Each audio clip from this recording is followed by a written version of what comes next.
The Jake Asman Show will begin shortly. Thanks to all these great Patreon members who help support the show. Get your super chats ready. Jake will be here in just a moment. If you love the New York Jets, this is the place to be.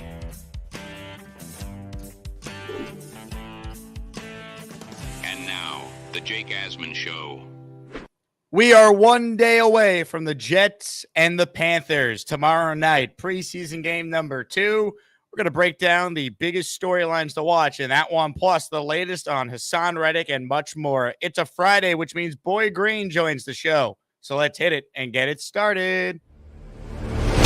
Man, our Jets are primed for a historic season. We're here with Charles Gorman. Charles, you're about to get into your Uber, which I called for you specifically to leave Don Jose Mexican restaurant. Give us the breakdown on the night. Did you have fun? I had a good time, Paul. I'm sorry I couldn't stay for long. My parents wanted me to be home at a certain time. I know I'm a grown-ass man, but their house, their rules.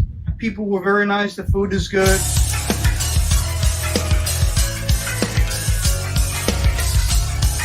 Anyways, have a good day and stay healthy and God bless. Charles, thank you for the time. Welcome.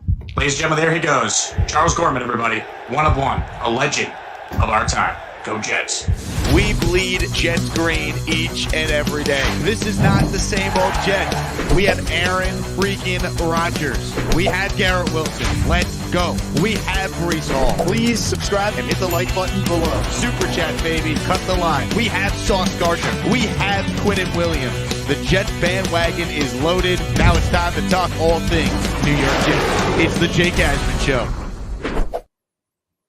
Here we go, Jet fans. Happy Football Friday, show number 2 on the day. If you missed the first show, Quincy Enunwa was our big guest. He was awesome. Definitely check out that full interview if you want more on the game tomorrow. Quincy will be on the radio call with Bob Lashusen tomorrow night. He's also been around the team all summer working for the in-house media team that the Jets have. So he knows the current team really well, and we also reminisce about his time with the New York Jets. And of course, tomorrow night is not just the Jets-Panthers preseason showdown. It's our first ever Asmaniac watch party. If you're in the tri-state area, RSVP and come on down to T-Squared Social, located right next to Bryant Park, right next to Grand Central Station. So you can take the train from Jersey, Long Island, Connecticut, Westchester. Great location. We're going to have drink specials. We're going to have giveaways, including a raffle for a Garrett Wilson signed football. All the simulators are there to play. There's a bowling alley, mini basketball hoops, darts, ping pong, pool, great food. Game will be on all the TVs. Can't wait to see so many of you tomorrow. Over 200 of you have RSVP'd.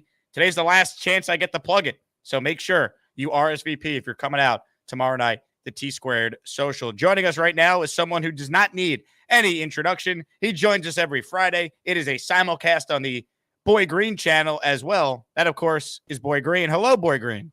Wow. Okay. Well, I can tell you this, Jake. The good news is I was the second best receiver to join your show today, and no one can take that away from me.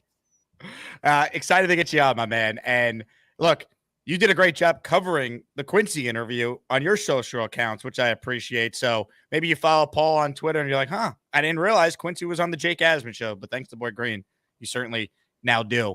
Let's talk about this game tomorrow, Boy Green, because I really don't know how long Tyrod Taylor is going to play, assuming he plays, right? No one has said it. You know, I asked Quincy and he said he wasn't really sure, and he's doing the broadcast tomorrow. So I don't know what to really make of Tyrod Taylor. He played 2 drives last week. I wonder how long, if assuming he plays, I think he will, how long he plays in this game tomorrow night.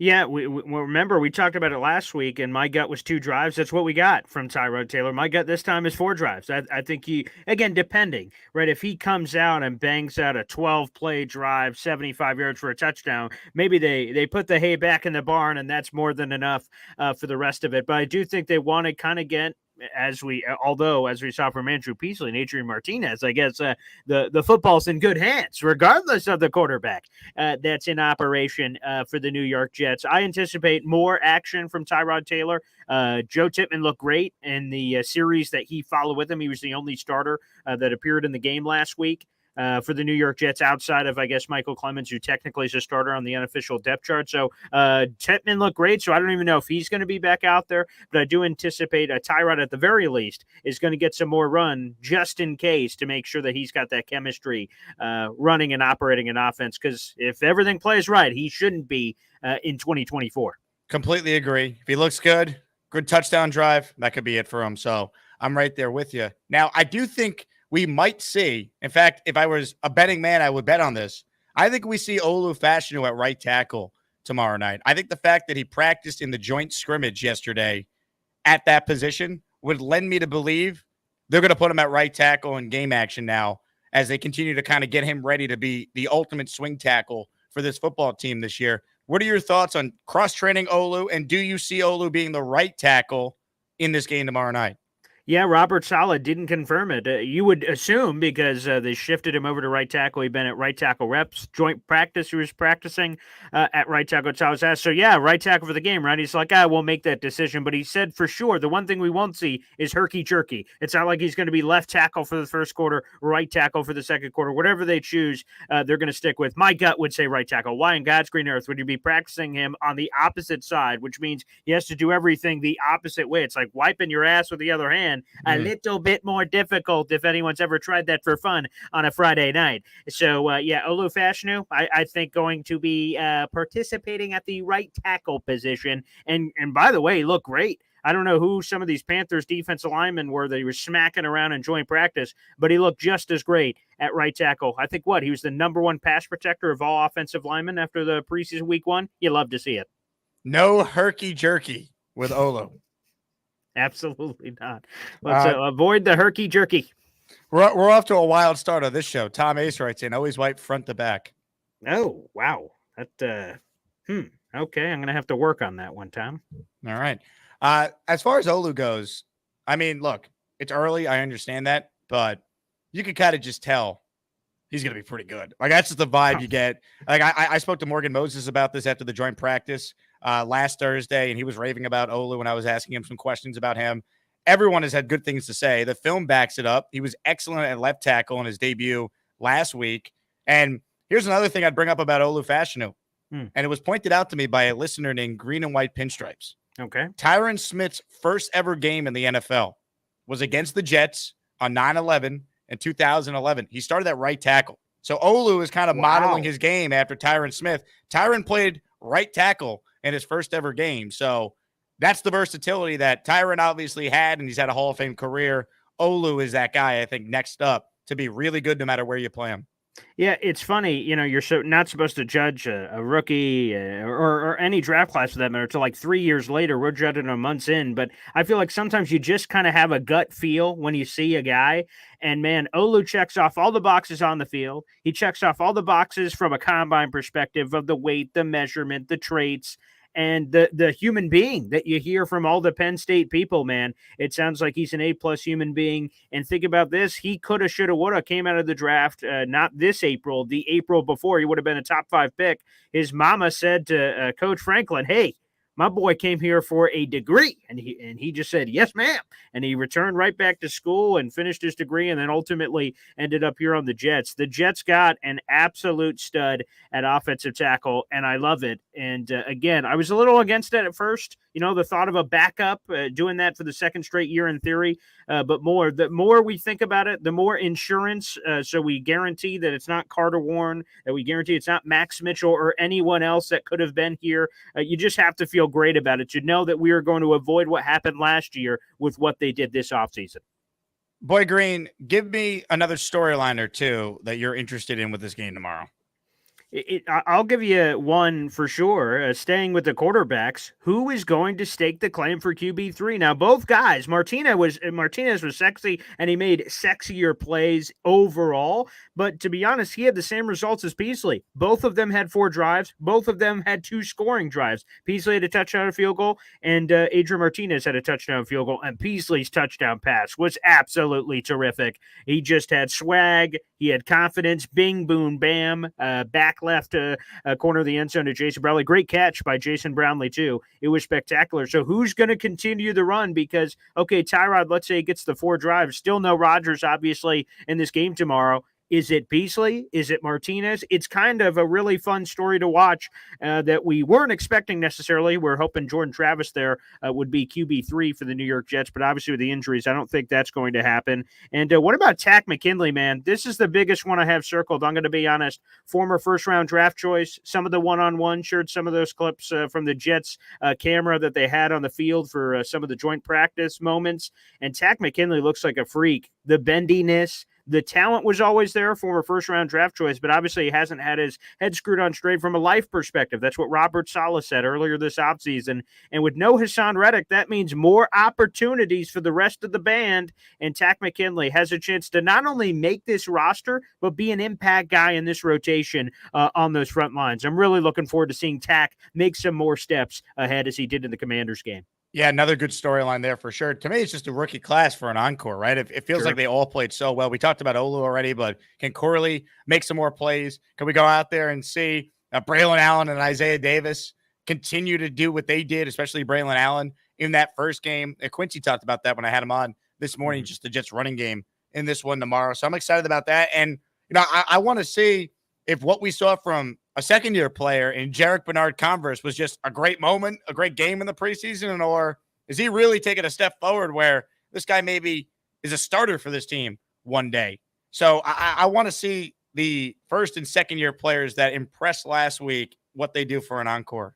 100%. Well, we're swimming in the same waters here. That's another name I had written on this sheet. A JBC encore, or was it a fluke? Was it just a fleeting moment? Because to be honest, I didn't think this guy had a flying hoot of a chance to make the roster, let alone all the promise and things we were feeling after that Commanders game. And again, I know he got beat on the go-go ball by Jaden Daniels, but damn, the coverage was tight as hell, man. That was just a wow throw from Daniels and a wow catch. And sometimes elite offense beats elite defense. And the rest of the game, JBC didn't give up a catch. He was absolutely terrific.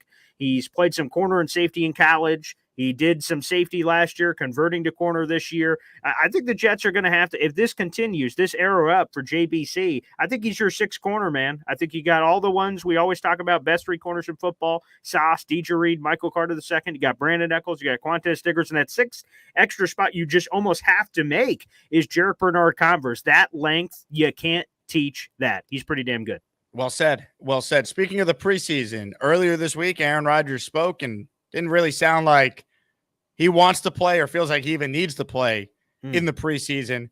I think you and I were in agreement. You defer to Aaron on whether or not he wants to go out there. What were your thoughts on what Aaron said? And do you think he actually ends up playing in this final game against the Giants? Not this Saturday, but one Saturday from tomorrow.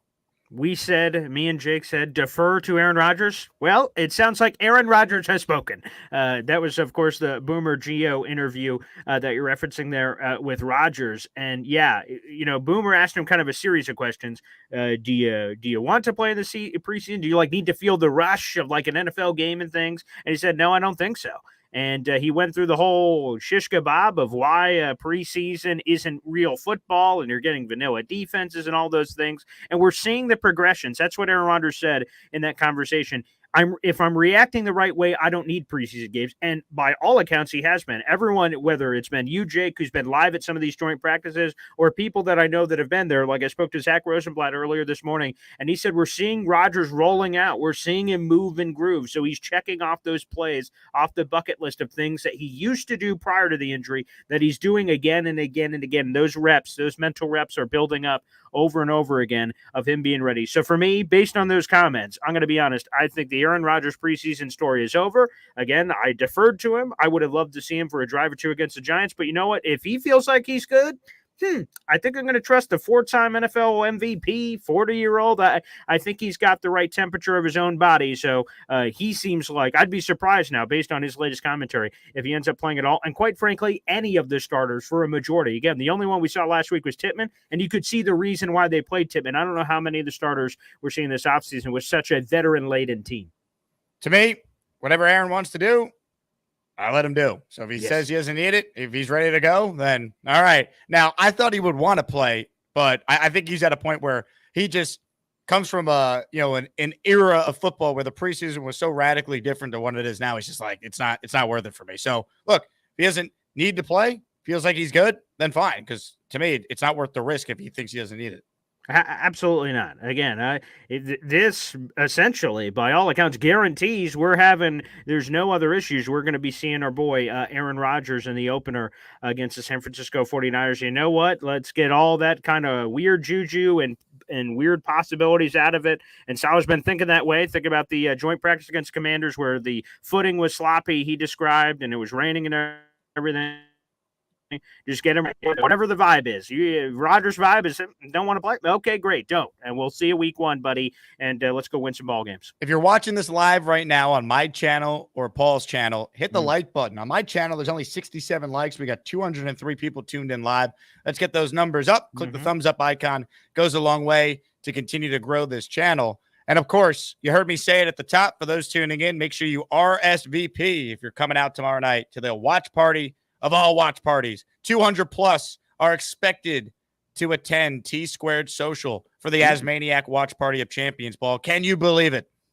Yeah, of course I can. You're Jake Castro and Asman, obviously, but man, I'm surprised more people haven't. People, get them while they're hot. This is the last day Jake Asman could possibly promote this thing.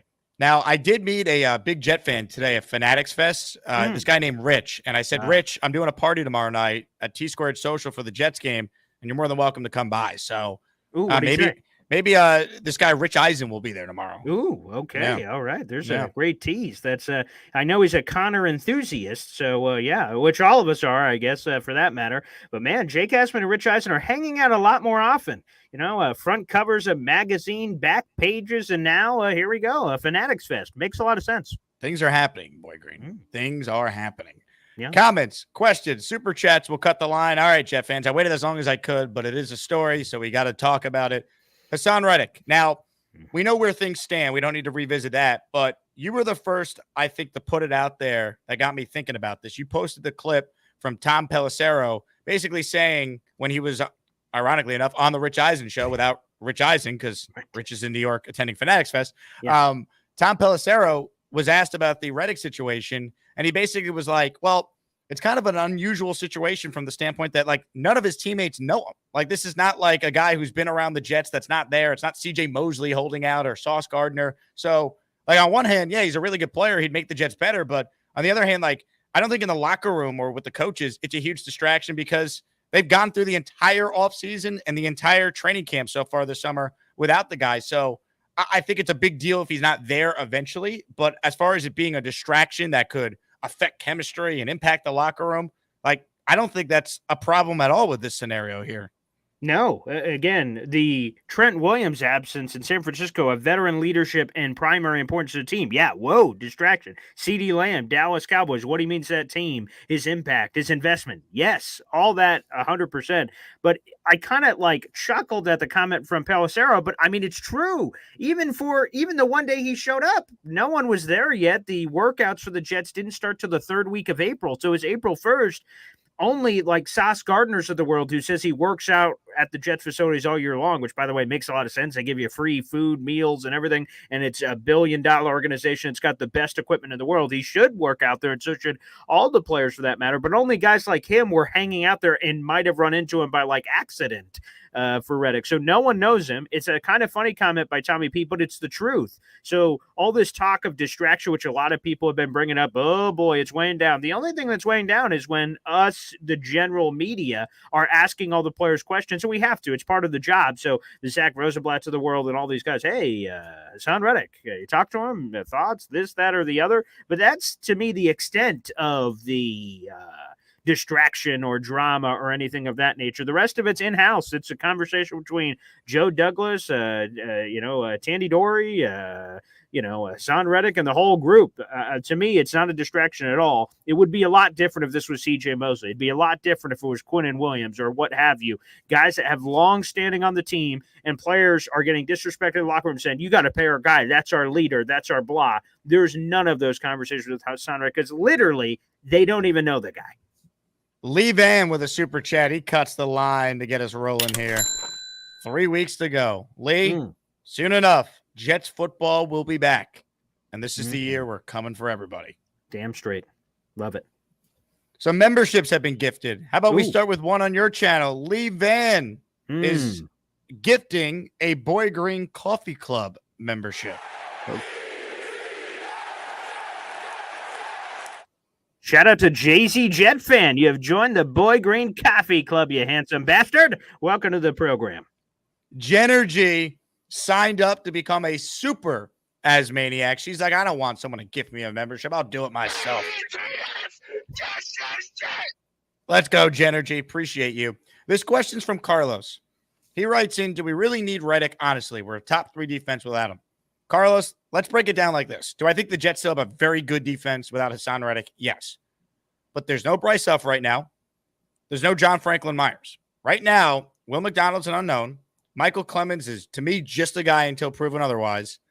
You're talking about a defense that is losing a lot of production from proven commodities with that unit. So do they need Reddick to beat the Titans in week 2 or the Patriots in week 3 or the J.J. McCarthy-led Vikings in week 5? Probably not. But are they going to need him to beat C.J. Stroud? Eventually, maybe Patrick Mahomes? You talk about Josh Allen and the Bills. Like, that's where you need Hasson Reddick because he's a game wrecker and he can help you close out games. Yes. Yes. Yeah, 100%. Sorry. No, what I would say is I asked kind of this question to Zach Rosebaugh because it was kind of going back and forth on Twitter where people asking whether or not the Jets have an elite defense with Reddick or without Reddick. And people said with Reddick, of course they do. Without him, some people were saying they don't. And I was kind of like, damn, man. We got all current All-Pros or former All-Pros at corner, linebacker, defensive line, everywhere. What I would say is this. I think with Hasson Reddick, the Jets have a chance to be the best defense in football.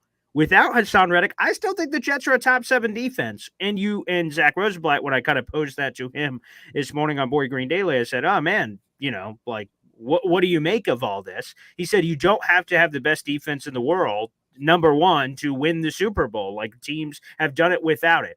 I think eventually we will get a point to where Reddick is quite important to this team. I think a big temperature check is going to be week 1 because by all accounts, I heard Rich Cimini on the Flight Deck podcast this morning say his gut says that Reddick will not be here week 1. That's not a report. That's his gut. Zach Rosenblatt has said similar things on the Can't Wait podcast. And what happens in week 1? Do the Jets get a statement win without Hasson Reddick and Will McDonald and everybody looks great and they're raining hellfire and they win? All of a sudden, Hasson Reddick's leverage that isn't very high goes a lot lower. Now, if Brock Purdy's standing back there all day long and the Jets can't get any pressure, Reddick's leverage, I think, increases a bit. I don't think it's a dramatic increase, but it goes to show you like, whoa, okay, maybe the Jets need to solve this problem immediately from that perspective. So, again, long story short, for me, I actually, while you make great points about JFM, Bryce Huff, Quentin Jefferson is another one of production that's gone. I believe in this defensive coaching staff, man. Javon Kinlaw looks like a freak. I'm excited about the Will McDonald bump. I'm a Michael Clemens stan, so I will stand on that business. And I think there's a lot of talented players on this team, and this defensive coaching staff has done wonders in the past before. So for me, personally, to be honest with you, I don't think we need him now, but I think we both kind of concur at the end of the day, they will need him to win a Super Bowl. Yep, I'm right there with you. And look, I have a lot of faith in this defensive coaching staff too, but it's like, man, you finally have Aaron back. The offensive line is looking good. Everything is ready to roll. The defense has been the one constant. The last thing this team needs is this defense somehow taking a step back for something as stupid as, well, you traded for a guy who everyone knew wanted a contract, and here we are in a contract dispute that now lingers into the season, right? You know what I mean? Like, it's just like everything is ready to win the Super Bowl this year. You got the team to do it. Take your best chance at it. Don't let this be the thing that stops you. And by the way, this is the other thing I would say. So let's go to the Chiefs. Chris Jones last year, right? So he sits out week 1. They lose to the Lions. Chiefs lose opening night. Chiefs immediately turn around and say, okay, let's get Chris Jones' ass in here. Let's stop playing around. And then they bring him in. So for the Jets, if like something goes awry in the week 1 game, just say, okay, I'm not saying immediately turn around and give him a 3-year, $100 million deal. That would be crazy. But if the line was here and Joe Douglas is playing cute, he just doesn't want to bend the knee, but he could bend the knee a little bit just to figure it out and say, okay, let's get our best players on the field. Then I think we can make that pivot, quite frankly. Yep, no doubt about that. Hit the like button if you're just tuning in. Appreciate the support as we talk with our pal Boy Green, Paul Boy Green, Esden Jr., New York Jets digital reporter for Heavy, and the man you start your day with, I'd argue. If you get up early and you're craving live Jets commentary, Boy Green's giving it to you every morning at 7:30 a.m. Are you doing a show tomorrow at 7:30 a.m.? It's every day, baby. Damn straight. It just never ends. 7:30 a.m. Yep. Yeah, every day. It's Now- ironic. The only time there was a break in the, so I've been doing, I don't know, a year and a half or something of these everyday shows. The only show that we didn't do a live for was, ironically enough, at the Hall of Fame, that crappy hotel we were in. The wife was, and I'm like, what the hell? I'm in Canton, Ohio, Hall of Fame, all this wonder. And I'm like, the Wi-Fi crap that. So that's the only time I didn't do a live show somewhere in the last like year and a half, 2 years. I'm like, brutal.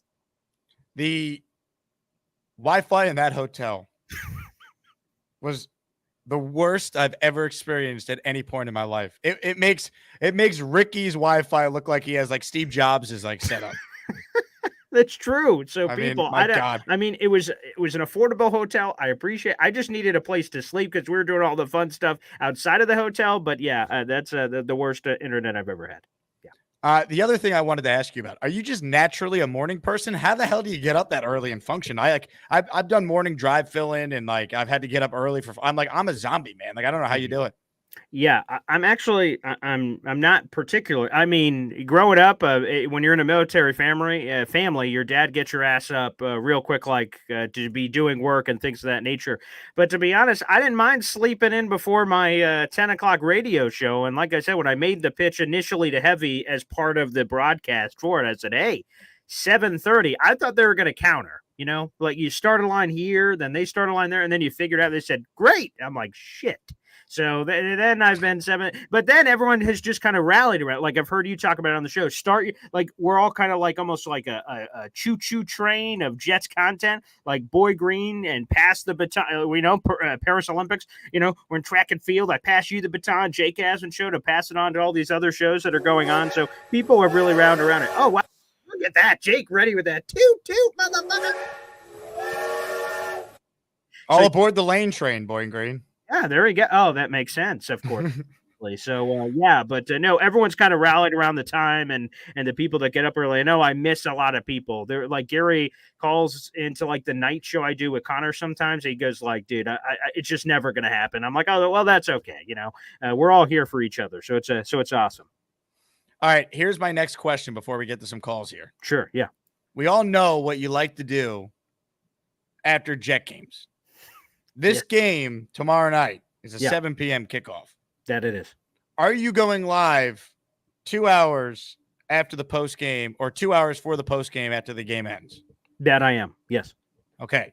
So my follow-up question off that answer is, will you replicate what you did after the Chargers game last season? So we're going to get into all of it here. Again, my name is Paul Eston Jr., a.k.a. Boy Green. I'm the New York Jets digital reporter for Heavy.com.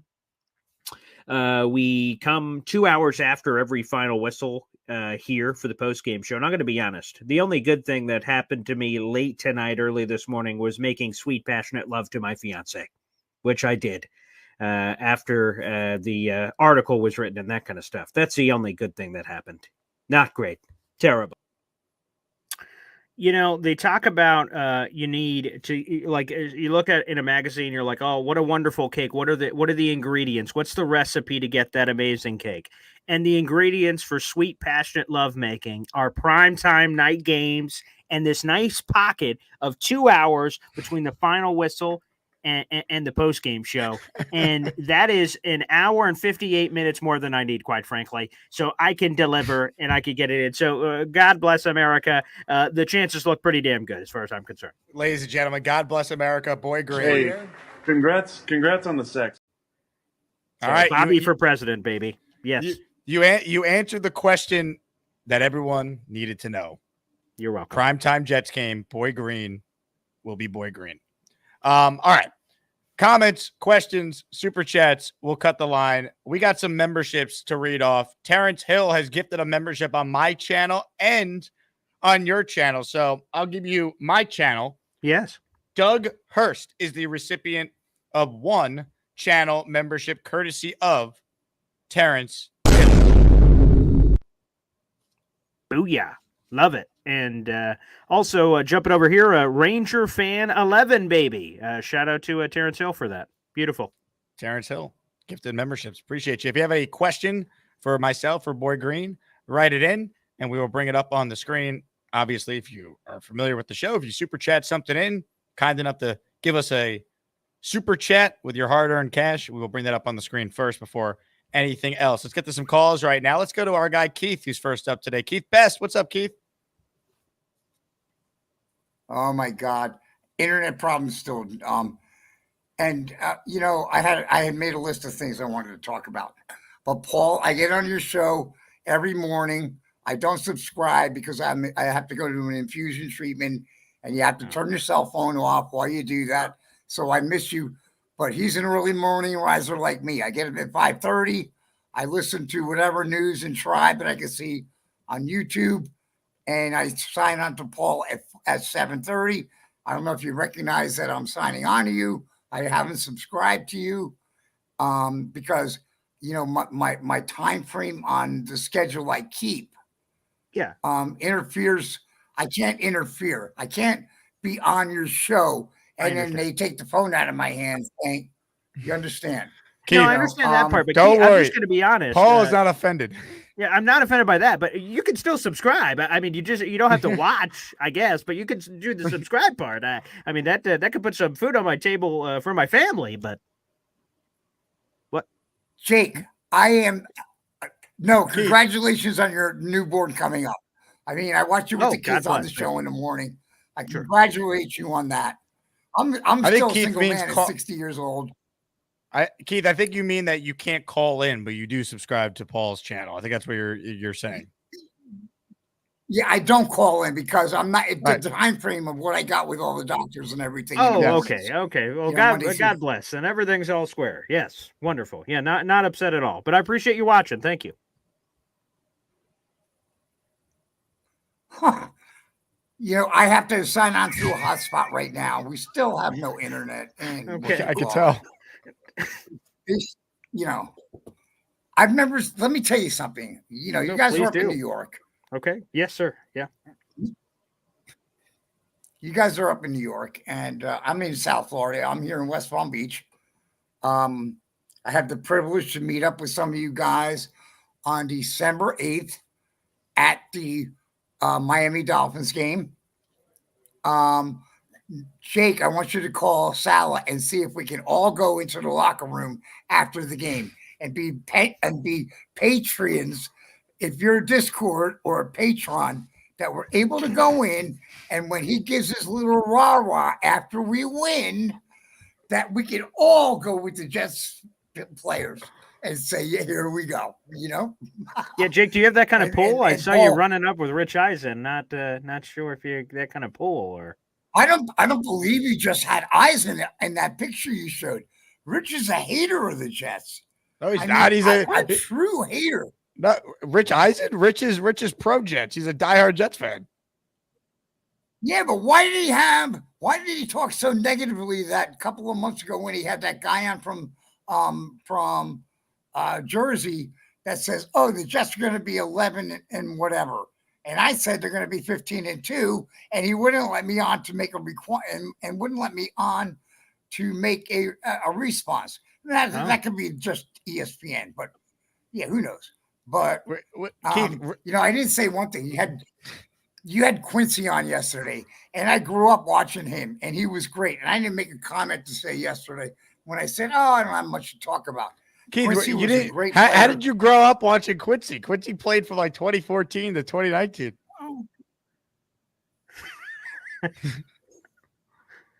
I think for tomorrow night, Martinez was a big focus on how good he did this past weekend. You know, I think if you let Brandon Allen run the show in the D-back and you let a couple of the other, and you know, I mean, guys that just came in on the draft are so good. Keith hitting the bong there, I think, before that call. Keith, you're the best. I think your internet was causing you to have a lot of delays in responses, and I don't know what was going on there. But a couple of things. One, I can't just call Salah and get us in the locker room. But unfortunately, I can't. But I do love Keith. I got to go back and get the exact verbiage he used. So Keith famously called emojis Edgemos, which I now Oh, call that's Edgemos on this show. Yeah, sure. So I want to figure out whatever he just called Patreon, or did he call him like Patreon or something like that? So now, like, I need more. It's almost sounded like patriotic. I was like, wow, Yeah. okay, all right. So I need more Patreon or something. Whatever Keith said, sign up for it. He's right, and then we'll get in the locker room with Salah somehow. I'll work Great. on that next. Yeah. Wow. So that was a call. Thank you, Keith. More calls right now. Let's go to Nick, who's on the line. Hello, Nick. What's up, Jake? I was waiting for Keith to say that he grew up watching Sam Darnold. Yeah, when he said he grew up Quincy and Nunwell, I was like, wait, I grew up watching. I didn't even grow up. I mean, I was a young adult when Quincy was on the Jets. Yeah, it wasn't that long ago. And the great radio influencer, Connor Long. Yeah, right. Yeah. Connor Long grew up with Quincy and Nunwell. Yeah. There you go. There's the line. That's it. Too good. Nick T, how's your best man? He's doing good. He right. sends his regards. He says hello. So guys, Boy Green, I know I called into your show earlier, and I actually wanted to throw that out here with both of you guys. Really crazy hypothetical. I know, again, I believe Reddick is coming back, right? Or Reddick's coming back, rather. But with the Judon trade that just happened, literally very similar scenario, right? No contract in place, a couple years older. I get that. You know how much in division, how much the Pats hate us. They would have never traded Judon to the Jets. Now, very outlandish thought, but is there the possibility? Well, I know there's probably not a possibility, but like Atlanta trading Judon to the Jets for Reddick, two problem issues, very similar trades, and then throw in a sweetener on Atlanta's side because he's younger. Would you do it for, I don't know if it's like a, Judon and a 4 or something like that? Wait, why would Atlanta trade you Judon after they just acquired him? Well, they both don't have a contract in place. I was just saying hypothetically, it's crazy. They're no, both. I wouldn't do that, and I think they're going to get a deal done with him, right? That's the expectation. Right, with the expectation. Well, the Jets, the same thing, right? I know, but I feel like the Jets are the Jets, and like Atlanta's going to get this done. I'm just saying because it's a crazy, outlandish idea, but I don't think it's that. What about Ayuk? What's the deal with Ayuk for 2 third-round picks? Where do we stand with that, Nick? Jake, look at all the tweets. It's been out there. It was already been tweeted that the 34th pick was offered. So you're wrong. I don't know what. Like, just look at all the analysts have been saying that. Reddick, by the way, is also a better player than Matthew Judon, and he's younger. No, I agree. That's why I'm saying that Atlanta would maybe throw something in to get the younger player that they may extend. It's a hypothetical. It's a very crazy, outlandish thought, but I figured why not throw it out there to hear both your opinions. Well, I gave my opinion. So, Boy Green, your thoughts on Matthew Judon for Hassan Reddick? I think Judon's a really good player. He might be the best player, one of the best players on the Patriots roster. I mean, Judon's 32. He just turned 32. Happy birthday, like today or yesterday, to Matthew Judon. Happy birthday to you, pal. I think he's really good. He entered the league a year earlier than Reddick. He's got about like 6, 7, 8 more sacks than him. He's a few years older, excuse me. I wouldn't mind if the Jets somehow ended up with Judon in all this, because he's owed $6.5 million this year, and apparently the money he wants is $14 million. That's what Hassan Reddick's making right now. So then you wouldn't have to go to some crazy lengths. Again, ultimately, this is a random, hypothetical, made-up scenario. I think ultimately the Jets are going to get a deal done with Reddick. But if he continued to pout and he didn't care about getting, unless it was some long-term deal with the Jets, and I'd be cool exploring if the Falcons were ready to be a transfer portal for Matthew Judon to get him here, and Judon could give it back to the Patriots twice a year. Judon's really good. The only fear, though, is he just came off a very serious injury last year, and he's older, so that part scares the hell out of me. But both guys are really good, to be honest. How about a little Patreon on Rye, Boy Green? Okay, I like it. Okay, let's get that going. Yeah, a little this, a little that. Yeah. All right, more of your calls right now, ladies and gentlemen. Let's bring on someone who always has takes that never anger us. Gary, hello, Gary. What's up, Jake? I got a couple of things. it's a good thing Michael Clemens is really panning out because he may have to play a role, at least to start the season. On the DN. So, panning out in what way? Panning out as he's a legitimate starting D end. Well, is he though? I understand he's not better than Reddick, but I'm saying no. But like, how do we know? How do we know he's a legit starting defensive end on one of the best defenses in the league? Again, I'm not saying he's Reddick. He's not right. He's more of a pass rush, a rush stuffer than a pass rusher. But he's performed well. He's looked good in the preseason so far. All reports are good. He played well, really well. I don't know about that. There's as a very wise man once wrote, Michael Clemens is pretty damn good. I like Michael Clemens. Damn straight. Yeah, but I don't think we have evidence he's a really good player. I think he's kind of just a guy. He had a bad year last year. He had like 8 pressures. Again, and he's going to be more of a run stuffer than he is a kill the quarterback kind of guy, right? But like you like JFM, he's a replacement for JFM. JFM isn't as dynamic. JFM's a better player than Michael Clemens. JFM had like 50 pressures last season. Well, how many? Like by percentage of snaps, how many? I mean, he's not. He had 50 pressures, sure, but he played most of the snaps, or a lot more snaps than did Clemens. I don't want to dunk on Clemens because I'm rooting for him, but like I think it certainly seems like you do, and it seems to be like a sentiment here is like dump on Clemens. I don't really understand. He's unproven, why. Gary. What other than the fact that he was born in the state of Texas? What has he done that you're so sure he's an awesome player? There's been no evidence to suggest he's a starting level defensive end on one of the best defenses in the league. I feel he's played well in the limited snaps that he's got. He's overperformed at every single level. Not last year. He was good as a rookie in limited snaps. Not last year.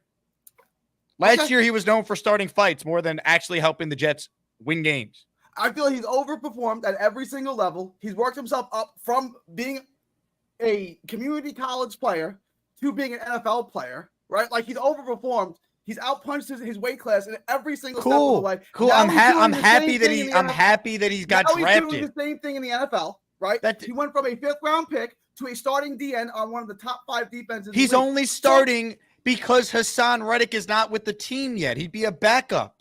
And Will McDonald hopefully beats him out and is the real starter that plays more than him. You're rooting for Will McDonald, who's also done nothing. He was the 15th pick in the draft. He also was more productive last year with basically the same amount of playing time than Michael Clemens was. There's I'm rooting for McDonald, but I'm rooting against Clemens. And you can say it's not true, but I'm not rooting that it is Gary, true. What does my shirt say?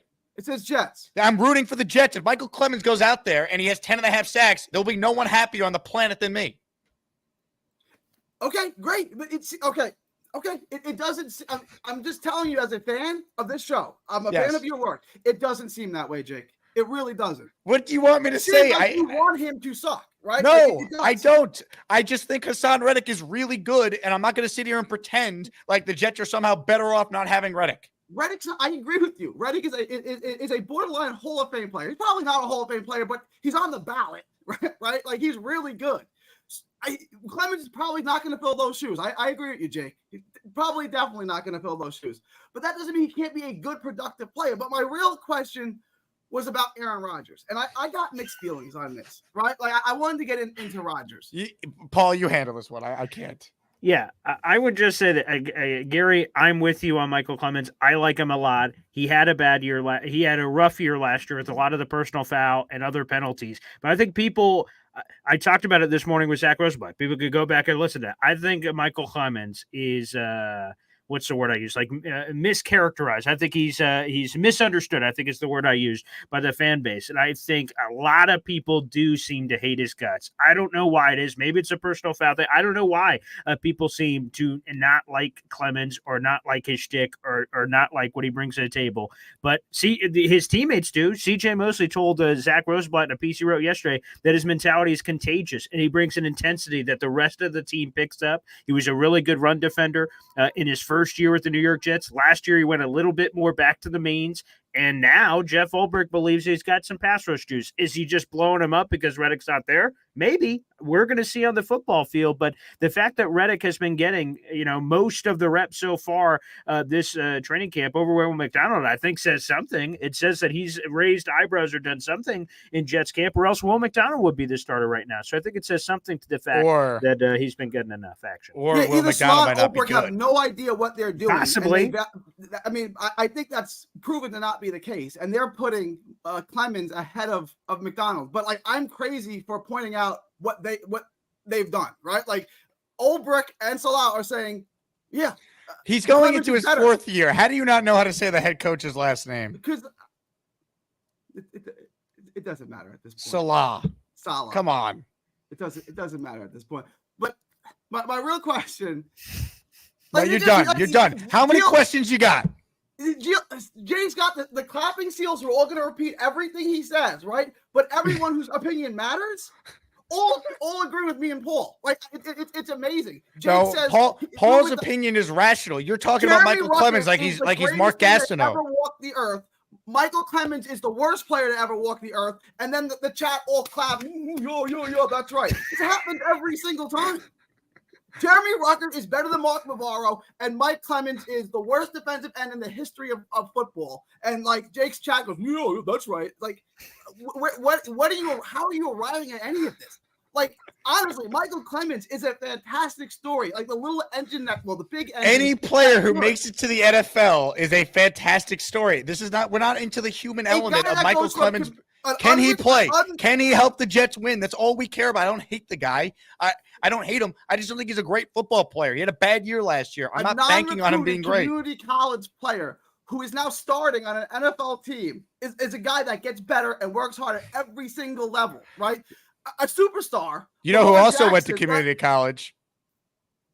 Aaron Rodgers for a year. Chico Community College. I did also go to community college. All right, we got some great bones here. All right. Gary, did you go to college? I did. I went to Hofstra. You know that. That's right. Go Pride. Wait, before you go, because this chat is just going in on you, Gary. I will say, deserved, but I'm just pointing it out. Because I pointed out that Michael Clemens is ahead of Will McDonald on the depth chart. I should have pointed that out because Salah and Ulbrich are clearly stupid and don't know how to develop defensive players. So that's why they have. Can I say my favorite comment was from Peter Castro, who wrote in "Stick to pasta," Gary? I thought my pasta takes were no good too. I thought those were no good. I thought chicken and pasta is a. Is it Decker's birthday today? It is Sunday. 8/18. Okay. All right. Well, how did you know that? Carly wrote in the chat to wish Decker a happy birthday. So I was like, "Is it today?" It's Sunday. I probably won't be able to call on Sunday because you probably do an early show. Yeah. If I don't do the post game late tomorrow night, Sunday morning, I'm going to do a post game show. Oh, little known fact: last week's preseason game was the first time I ever called in on a post game show. So I've still never done it on a regular season game. Wow. So just a little known fact. Okay. I'll tell you what. I hope you call in after the first game of the year when Michael Clemens has 5 sacks and Brock Purdy's running for his life. All right. I hope so too. Is that positive enough for you, Gary? Wow. The idea that you think I hate Michael Clemens when I host a show every day talking about the Jets and that I'd be rooting against the guy is nuts. You know what you are. You know what you are. I didn't think this was possible, right? You're a Michael Clemens truther. That's what you are. I'll live with that. You know how I found your show? This is a funny story. I just searched in the little YouTube search bar. Zach Wilson sucks.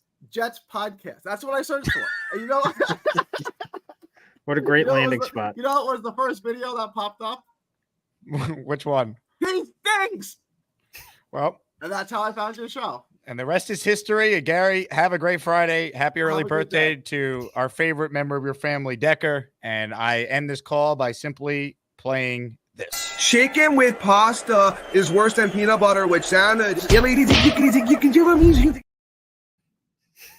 All right, let's keep it going here. I'm just going to deal with my arch nemesis one at a time. JJ is on the line. He's next. Hello, JJ. How's it going? What's going on? JJ, before we, of course, disagree with many of the points I'm sure you're about to make, are you coming to my event tomorrow night?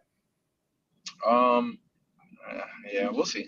Oh, don't give you a we'll see. You and Dre are the halftime performance after V-Man. We're going to set up a boxing ring for you guys to go at it. I only want to go because I heard it's Bonesy's birthday on Saturday, and he's the only reason Joe Douglas still has a job. So I want to get him a shot because my birthday is on Sunday. So I feel like we'll come together off of that. I look forward to it. But other than that, you know what's funny? I like when Gary calls because he brings just such like entertainment to the show. I mean, like he's just a great caller. I don't know. It's weird because V-Man used to be like the head honcho of the show. He used to be the leader of the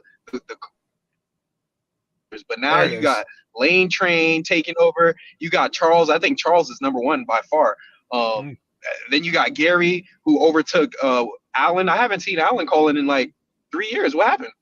Allen is apparently on a YouTube hiatus, but I'm shocked it's lasted one this long, and two, I was expecting Allen to be my first call the day that the trade request from Reddick came out. I think Allen was just waiting for that first negative story, and then he was going to pounce, but it hasn't happened.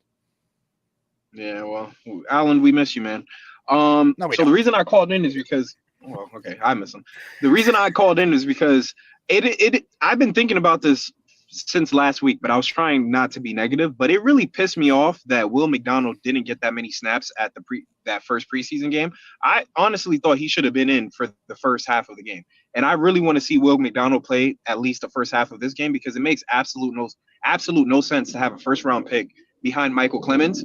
So he's on the depth chart as number 2 right now. When Hasson Reddick comes in, that means he's going to move down to number 3. So if you guys are telling me he's a third stringer right now, then why is he not getting reps so he can get better or we can see what he has? And it's almost as if maybe they're protecting the film on him because if they play him and then he doesn't look good, I don't know what's going on with that, but it irked me so bad. Like, he needs to get reps. If he sucks and he's not that good, well, give him more reps so he can get better.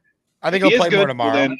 They're being careful with all their starters. Tippmann was the only true starter that played last week. Like some of the higher priority but he's not a starter. They got him as number 2, and then if Hasson Reddick comes back, he is a starter though. He is a starter. Defensive line rotation. Yeah, they rotate enough guys where like he is a starter on this team.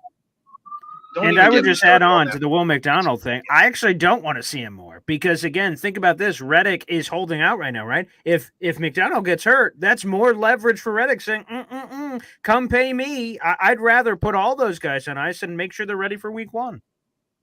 I hear your point, but at the same time, if Hasson Reddick decides he's not going to play this season, I want Will McDonald ready to go, and I want to see what he has because if he has nothing to bring on the table, then we might have to look at other options. And I mean, he was a first-round pick. We can all admit that Will McDonald was a bad pick.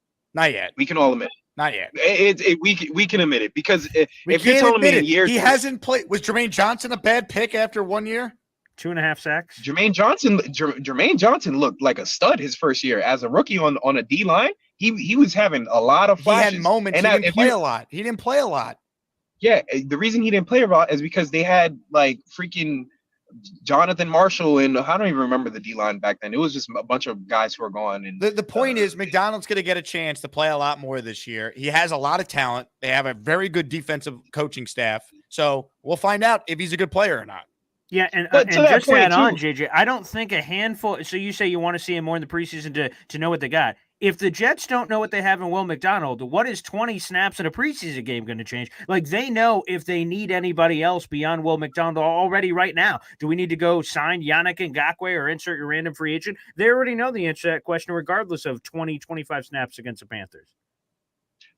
So I disagree with you because of the way that they do the whole rotation stuff. It's hard to gauge what you have with a player if they're not getting that many snaps. Like, just for example, right? Bryce Huff was so underrated, and we were telling the Jets coaching staff, hey guys, you should probably play this guy more. Every time he gets on the field, he looks pretty good. But to the Jets, they're like, oh well, blah blah blah blah. And it took until his 3rd year or 2nd year on the team for them to actually start giving him more snaps. And even at that time, he played still less than 50% of the snaps. So with the whole rotation, I hear your point, but with the whole rotation and the way they do things, and at the Jets practices, when you go there, I mean, like, these guys aren't getting rep after rep after rep in team drills. They're getting 3. What? Yeah. It's the JJ Wi-Fi. I don't even think. What? Is it cutting in and out? It did. Before you go, Pittsburgh Mike has a question I've been dying to read. Are you still afraid of the subway? The subway? What does he mean by that? Well, you work in the city, but you always drive instead of taking the subway. Yeah, because why would I take the subway if I can drive? Who wants to drive? Well, I mean, I don't pay for gas because I got a company car. So, oh, nice. No, I'm not bragging. I'm really blessed. By the grace of God, I was able to work my way up and get a company car. So why the heck would I take the subway? All right. No offense to people who take the subway. Are you my designated driver tomorrow night? No, Charles Gorman is gonna be. You know what's funny? At the end of his, when you did that interview with him at the end, it was like, "Hey, Charles Gorman." He's like, "Yeah, my parents, their house, their rules." I'm a grown ass. You know what I'm talking about? Yeah, I do. Yeah. Like it seemed like I'm sorry, but it seemed like a rehearsed answer. Like he wrote down what he was gonna say. It was just so perfect. He was like, "God bless, it's my parents' house. Their stay rules. healthy." Yeah. He had a whole kinda, go Broncos. ride it out. Whatever let's ride. Yeah, let's ride. That's Broncos like his country sign off. Like, God bless, stay healthy. We'll see you. That was like every time you play that in the intro, I don't know why, I just can't stop laughing. Charles is man. Every time. Charles is man. That if he's coming this weekend, then I'm definitely there. He's not coming, unfortunately, but I will personally call him with you if you show up tomorrow. All right, let's do it. I don't even think he knows who I am, but he does. I'm a big fan. He thinks your takes are terrible too. Thanks for the call, JJ. All right. I know Boy Green's got to run in just a bit. I just want to give a huge shout out to William. He gifted 1, 2, 3, 4 channel memberships, baby. Yeah. Money.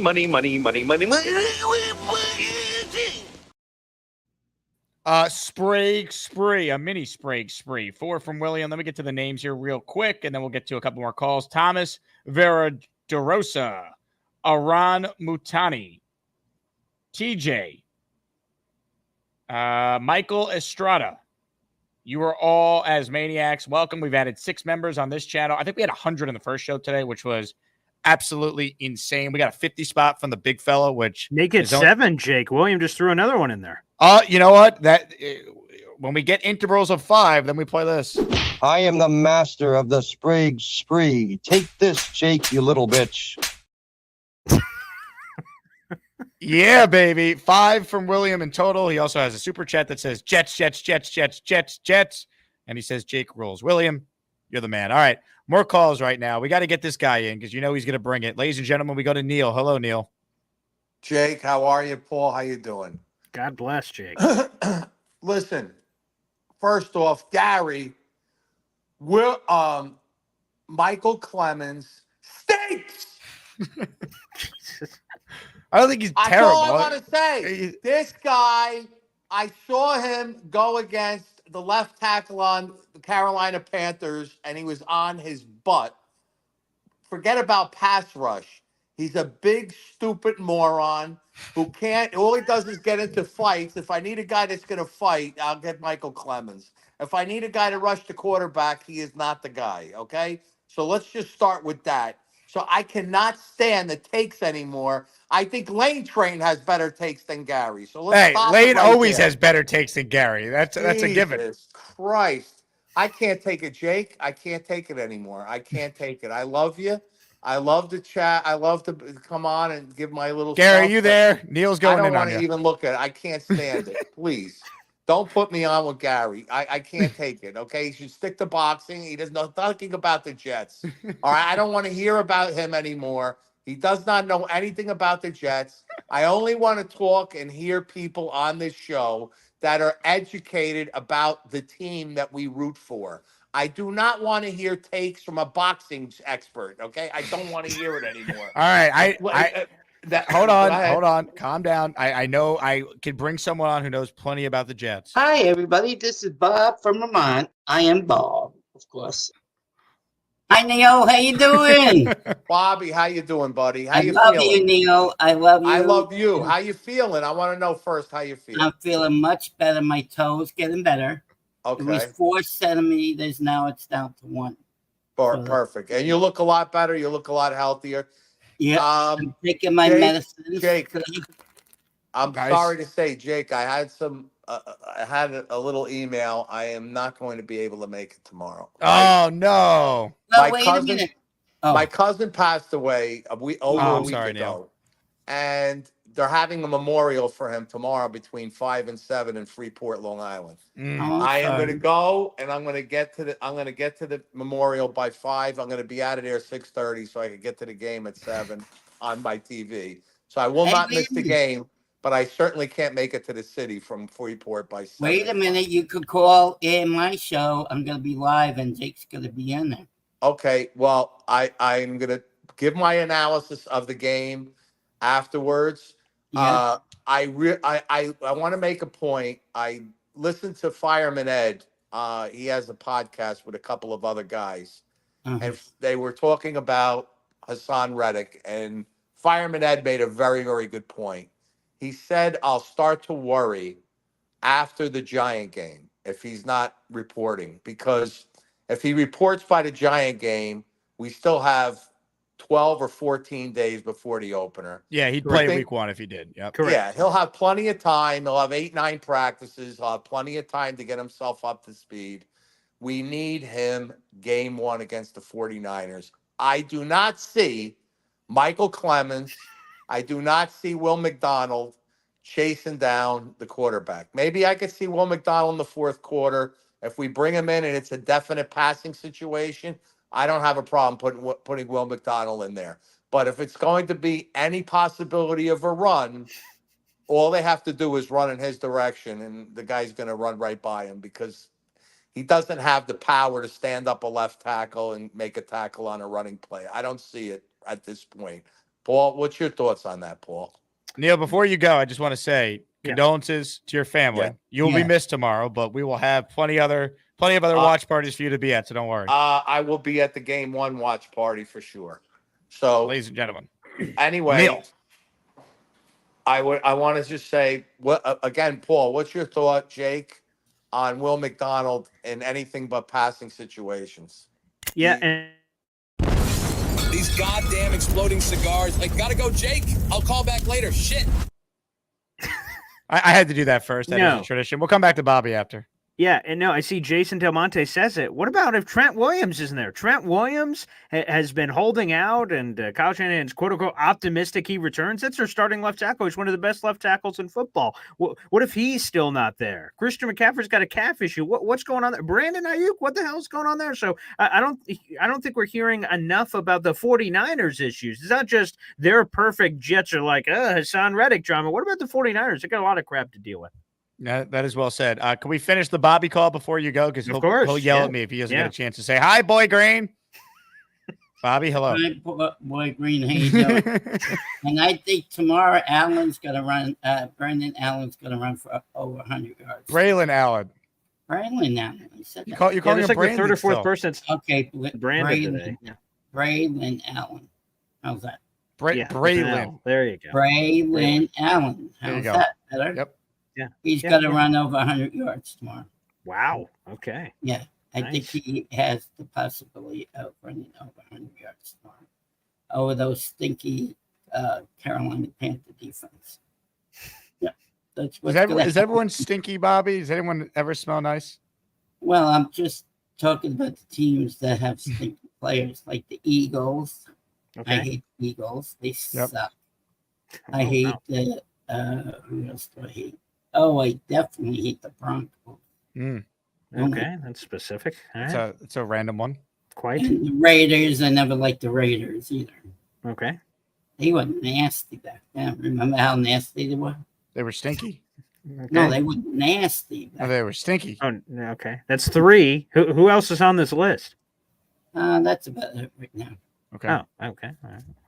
I love the Giants and I love the Jets. Okay, that's 2 on the other side. All right. When did you become a full-time player?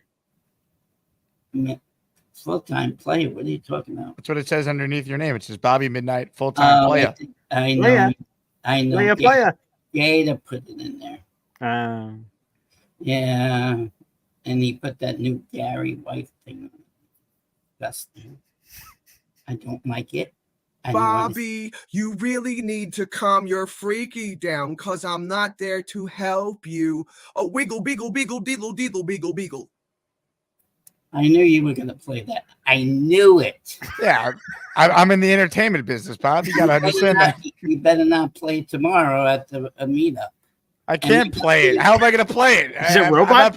I can't bring Gary's wife with me to the T-Squared social. Am I going to be on the TV? You'll be on every TV. We're not actually here. I haven't told people coming to this thing tomorrow yet. So instead of showing the Jet game, it's just going to be your show. No, you said one TV. I'll take one TV and then play the Jets the rest of it. You'll take one. All right, as long as you'll take one TV. I just need one. Yeah, it's a fair trade. I have an ugly face anyway, so why would I want to be on? I think you look handsome, especially now you're clean shaven. I shaved today. Oh, I could tell. And I changed my shirt, as you see. Oh, is that a V-neck? What? Yeah, is that a V-neck? No, this is the droopy one. So it's a U-neck. Yeah, the U-neck. Yeah, that's what we call it. The U-neck. Yeah, we got to get the U-neck going. Yeah. Well, these, I had this for a long time, and then every time it washes, it goes down now. Mm-hmm. Are the Yankees rained out today, No, they're playing. Oh, they're playing. Yeah. Because I tried Daily Fantasy on Yahoo, and does it say Yankees at all? Oh, well, they're in Detroit, but I haven't seen anything about weather being a problem. They would put it in there if they were playing. I think they're playing. So, see, I'm going to take my medicines. Okay. I'm all set. You want to see me take them? I'll defer to Boy Green because he's got to go. Do you have time to watch Bobby take his medicine? Okay. You don't? Do you Bruce Willis Die Hard these, or do you need a drink? I need a drink. Okay. Okay. All right, full screen, everyone. Bobby takes his meds. No, I want to make sure you guys see me. Hey, do you put these in the mouth and drink them, or do you do anything else to ingest these? No. Oh, okay. Water. Okay, great. Thanks for getting the brand in there. Yeah. Yeah, well, it's price cap. Oh, yeah. I'm a big fan. I used to work there. Yeah. Wait, didn't I send you a Jake Asman pint glass, Bobby? No. What about a mug? Did I send you a coffee mug? No. All right, I know what I'm doing next after the show. Oh. This segment's got to be sponsored. Bobby takes his medicine, and you got to drink from the pint glass. All right. Yeah, there you go. That'd be great. Just give this a nice, One give more. it a nice gargle, Bobby. One more. Yeah, that one was the horse pill, which I hate taking. Sure. Did you say the horse pill? Yeah, look at the size of this thing. Okay.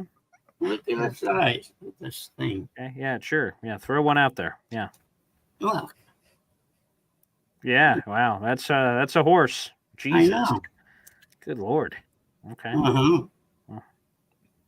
Well, sometimes it's easier just to crush it, Bobby, and give it the. No, they say you can't crush that kind of potassium. I tried. Oh, okay. I'll take your doctor's word for it. And then I got to stick this in my tummy. I'm sorry? I got to put this in my tummy. Okay. That's what you have to do. Put it in your tummy. You can't put it in All my right, I'll tummy. take your word for it. All right. And Jake's laughing at me. I'm taking my medicine. I told you guys I'm taking Well, when you said you had to stick it in your, I wasn't sure where you were going. Oh, tummy. My tummy. Calm your freaky down. Well, it's not freaky. I just have to tell you. So, do you want to see me stick myself? Stick it? Wow. All right. Where do you have to stick it exactly? My tummy. Yeah, I heard that part. I mean, specifically. In my tummy, where I have the fat roll. You gotta get the fat. Yeah, get the fat part. What specific part is that? I'm not. Well, I'm a chunky monkey still. I'm not skinny, All right. Are you doing that part on camera? Or? Yeah, well, oops. Hold on, actually, if you want to see it, I can show you. Wow. That angle is just fine. Yeah, Bobby, that's sufficient. I'm not going to show you my tummy. No, that's okay. Bobby, just make sure you spit on it first. 5, 6, 7, 8. Oh, man. Jesus. Why are you spinning it? What's happening now? No, I have to do that. That's to mix up the thing. All right. Then you gotta press this thing. There's like a legit needle there. Yeah, it is Jesus. a needle. Look at the size of that thing. Good You night. gotta, I forgot what you call this. Get it started first. All right. There you go. All right. Then I gotta put it on 54. 54? What does that mean? That's the number you have to take.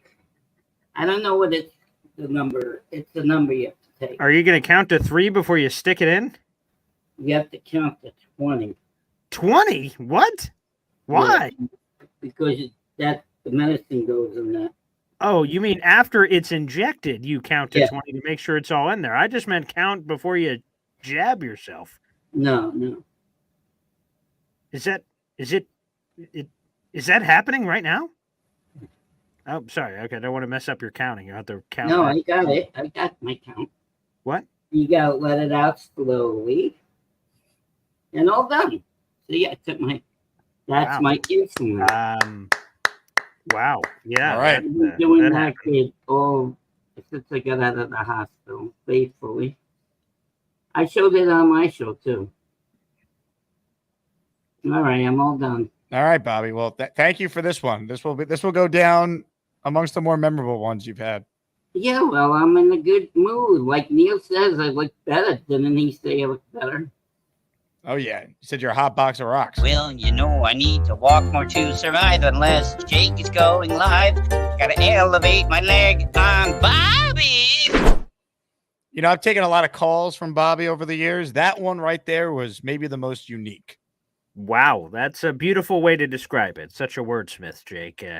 Yes, I wasn't sure if I'm, a Wheel of Fortune if I was buying a U, but if I did, unique. Yes. Also, Shabby. next item in the Jake Asman merch store, Bobby Midnight inspired U-neck t-shirts. That's an untapped market, Jake. That's an yes, it market. is. Yes, it is, Paul. I know you got to run. I appreciate you. Now, I don't think we're doing a show next Friday, right? Because it is the 10-year anniversary for you and your lovely fiance. That is correct. So we all have to, I guess, talk with me and your people to see if it could be rescheduled or what. So 100%. Ladies and gentlemen, we say goodbye to Boy Green, but first I want to say this on behalf of Aaron Rodgers. Hey, congrats on the sex. And the future sex. God bless. Happy anniversary, Paul. Thanks, brother. And thanks, everybody. Appreciate you. Ladies and gentlemen, Boy Green checking in. What a show it's been. Hit the like button for Boy Green. Got 241 of you who are somehow still watching after that Bobby call. God bless all of you. Let's get back to your calls. Barbarossa is on the line. What's up, man? Hey, Jake, what's going on? I got a couple of things. I wanted to start off with the Michael Clemens thing. I think you people think you're a Michael Clemens hater because I don't think most people that watch the Jets are used to like objective kind of non-ass kissing. I think when it comes to sports, and you do a good job of like telling it like it is. So I think people just aren't used to that, and it makes you seem like a hater because you watch anything else.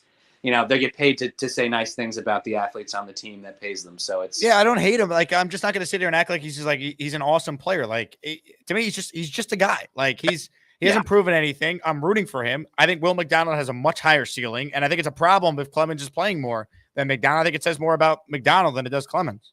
Yeah, I like him. It's just like I hope he's not watching because I don't want him to take what I'm saying as too critical. He'll show up at my house with like a bat or something. He's a scary dude. I love his energy. And he's a dude you'd want to play with. But yeah, he's been underwhelming as far as I'm kind of concerned. And the penalties are never, they're a bit of a bummer. But yeah, I just also wanted to say I'll be there tomorrow. So I'll see. Nice. Yeah. Me and Mrs. Barbarossa will be there. Let's go. You guys live in the city? You guys live in the New York area? Oh, I'm from Long Island, so I'm not far from where you're from, man. So. Easy. I'll tell you what. If you're coming from Long Island, I mean, how easy is it now to take the train right to Grand Central these days? That was the selling point for the lady. I was like, it's got pool and darts, and it'll be easy to get to. So love it. Look forward to meeting you, man. Thanks so much. Yeah, take care, Jake. Great call. There we go. Who's coming tomorrow night? If you're in the chat right now, let us know. Make sure you RSVP. T-Squared asked me to send a master list of the RSVP list, so that's why I'm encouraging everyone to RSVP because it makes my job, I should say, easier for this one tomorrow. Also, we said it on the first show, ladies and gentlemen, the drink menu for tomorrow, the custom cocktail Asmaniac inspired drink menu, the Asmaniac, the MetLife Margarita, the 1969, the Broadway Joe, and our shot specials, the JETS Gangrene Tea Shot, $7 during the game. However, If you get there before kickoff, it's $4 up until kickoff. And then every time the Jets score a touchdown, the shots are once again $4. There'll be a lot of shots tomorrow, without a doubt. Can't wait. RSVP if you're coming. Rich in Staten Island's been invited. Maybe he'll be there. I guess we'll find out. Comments, questions, super chats. We'll cut the line. We go back to Gary and say hello, Gary. Gary. Gary. Gary. Gary, Brock Bowers is on the show. Did somebody say Brock Bowers?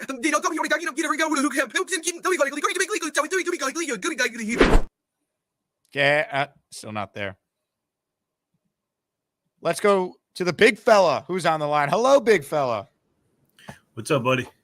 How's it going? How are you, big fella? Have you recovered from dropping a 50 membership spot on the first show today? Yeah, I've done. I'm pretty recovered, man. I'd have to say.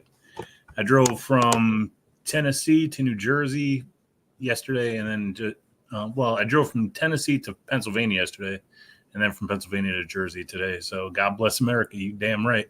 God bless. So anyway, I'm not worried about Clemens playing. I'm not worried about him playing at all, really. I mean, if we could do what we did with JFM, we picked him off waivers, if you remember. And they worked some magic with him. I'm not saying he's going to be the same, but as I said, either yesterday or the day before, I can't remember. I trust Jeff Ulbrich, and I think he'll play him to his strengths. And Will McDonald, we'll see what happens. I mean, he's going into his second year. It's a prove-it year right now.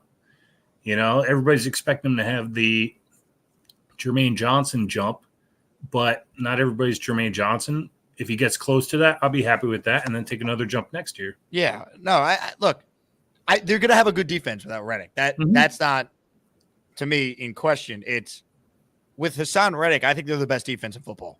Playing with Aaron Rodgers, giving them leads, closing out. Like, Rodgers has had a top 5 defense once in his career. He'll have it this year, and this is their best shot at winning a championship in my lifetime. Like, that's how good this team is. So it's like, that's my point. Like, people trying to dismiss the loss of Reddick, like, they don't need him. Like, yeah, they can still be good on defense without him, but like, I don't think people realize how good this player is. That's my point. Just imagine, like, we didn't have Reddick last year, and we had Huff, obviously. Just imagine how good we would have been with Rodgers. You know what I mean? It's like, you know what I mean? It's and I'll tell you what, this team's even better now because last year Rodgers would have covered up for some of the offensive line issues, right? But because it was that bad when he wasn't there, this O-line is infinitely better than what it was last year. Absolutely. And they have a legit number 2 receiver in Mike Williams, who's ahead of schedule. I think next week we probably see him in team drills for the first time. Like, this is maybe a once in a 25-year roster for the Jets. I mean, they haven't had a team, in my opinion, this good since 2010. And with all due respect to Mark Sanchez, he's not Aaron Rodgers. Like, it's totally different. No, absolutely. You're 100% right. I mean, the Michael Clemens thing, though, I mean, I can see you're not a Michael Clemens hater. You just want the Jets to win, and that's what everybody wants to win. Everybody wants the Jets to win. So except JJ and Allen and maybe Gary. They'd rather be right than the Jets would. See, here's the thing. I want to be wrong if it means my team is winning. Right. I hope I'm not right about Michael Clemens. I just don't think he's very good. I think he's okay. Like, you know, that's my take on him. I think he's serviceable. I mean, of course, you would want an upgrade there, but he's, you know, if he's out there, I don't think he's going to hurt us that much, but I don't think he's going to make some gigantic difference either.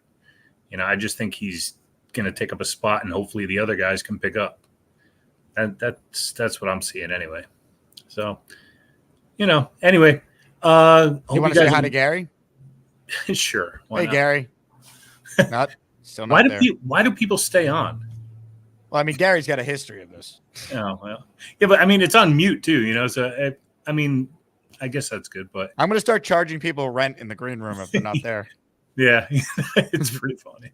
But no, I mean, we'll see. You know, I mean, hope you guys have a good time tomorrow at T2. You know, it should be a good time. And, I wish you were coming. Me too, man. Me too. But, you know, like I said, I got a bunch of stuff going on right now. So anyway, next time I'll see you at the opener for sure. So can't wait. Can't wait. All right, Ladies man. and gentlemen, hit the big fella emoji. This man gifted 50 memberships earlier. Hey, you deserve it, pal. You're Take the care. best. Ladies and gentlemen, the big fella checking in. One of the greats. Oh, look who's in the chat. Lane Train's in the house. Lane, call in. Give us a little Friday Lane before I wrap this show. How do you feel about McDonald and Garrett Wilson and Robert Saleh and Woody Johnson and DJ Reed for the Jets? I feel good about each. I think Garrett Wilson is a superstar. I think Will McDonald is still an ascending player. I think DJ Reed is a pro's pro. I think Woody Johnson should come on the show like he told me he would at the Hall of Fame game last year. And I like Robert Saleh. I think he's a good coach. I think he will prove that this year. He just has not had any quarterback. I think he's learned a lot and will be better. Lane says, how do you feel about the Yankees? I think they're a very good team. I think there are serious flaws with them, but everyone's got flaws in the American League. So they got a shot.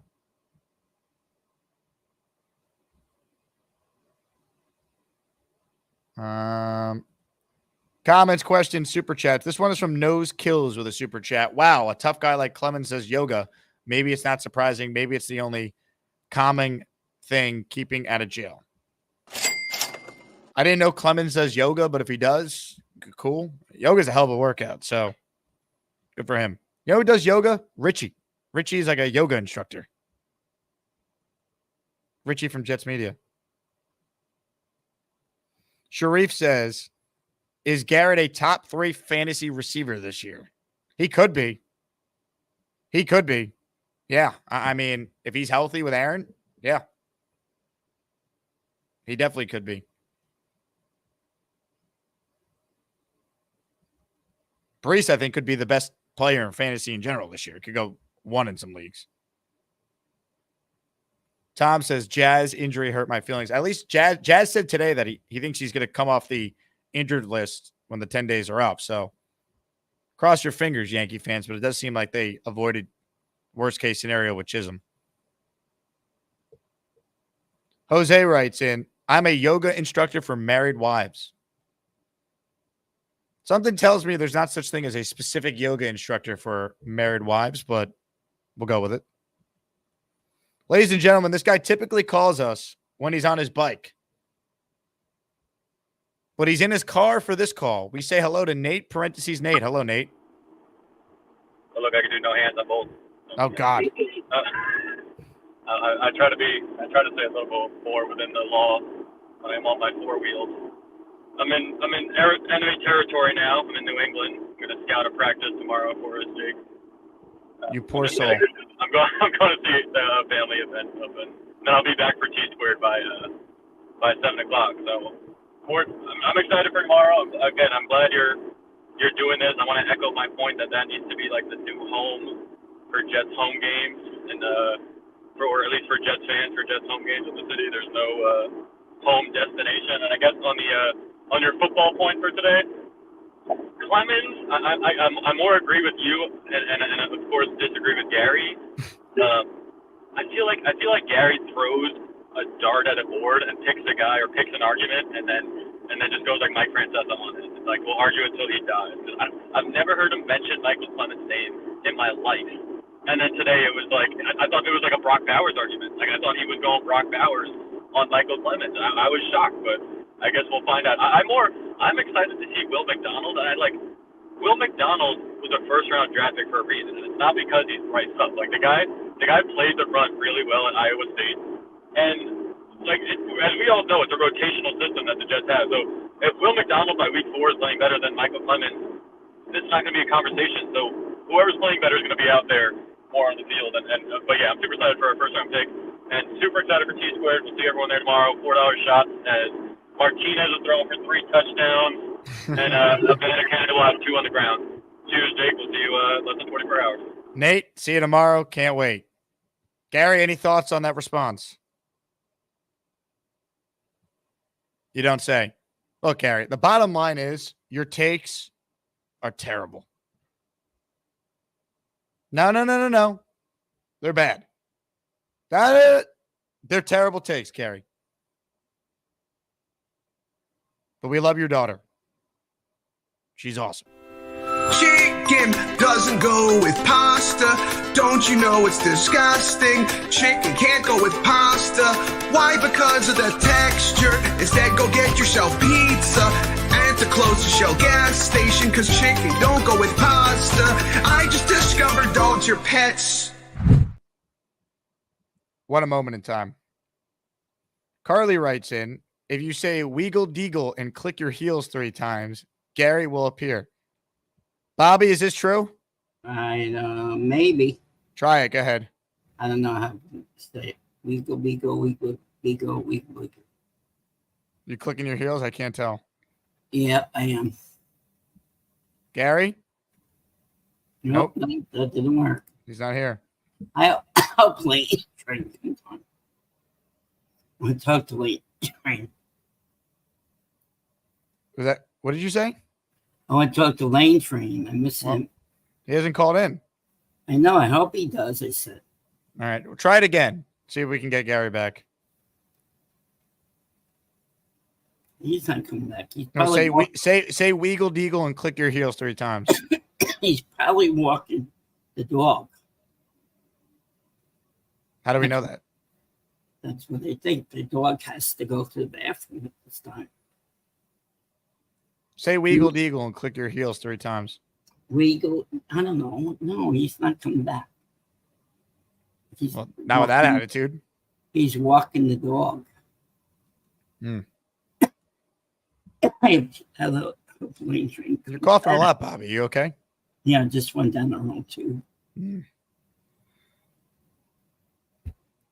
Lane Train, please call in so I can talk to you. You hear that, Lane Train? You're being summoned. You're a great guy, Lane Train. I never get to talk to you live. Well, you know, I have my own YouTube show. If I'm awake, I'm going live. Unless Jake has a show, I'm Bobby.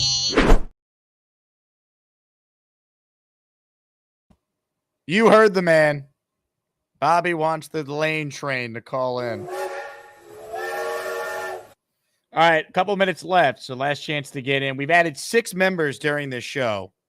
The first show, we went bonanza with the channel memberships. If you missed it, the Craig in Australia Edgemo is now live for all channel members. What should our next emoji be? Come up with your suggestions. Tom Ace writes in, Cannoli threw up on Gary after hearing his earlier call. Cannoli is Gary's dog, for those who don't know. You might be on something, Tom. Jose Duran has been an Asmaniac for 4 months. Thank you, Jose. We appreciate you.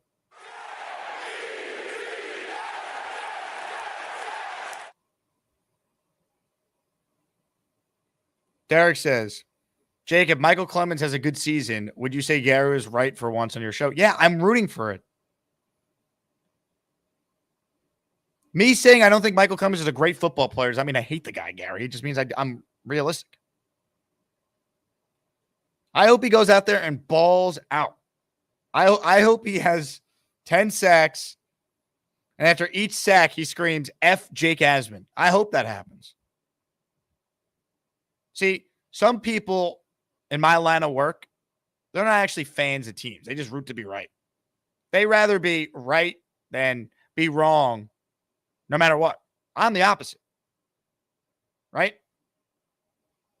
Like, I remember I picked the Jets to go 7-10 in 2022. I wasn't happy that I was right about it. You don't think when they were 6-3, I was hoping I was going to be wrong? But that was my record prediction going into that season, 7-10. That's where they finished. John writes in, will Gary tell anyone they were right? Probably not. Lane writes in, how do you feel about the Brooklyn Nets? Nobody gives a shit. Sorry, Lane. That's just truly how I feel. More of your calls right now. Robert C. is up next. Hello, Robert.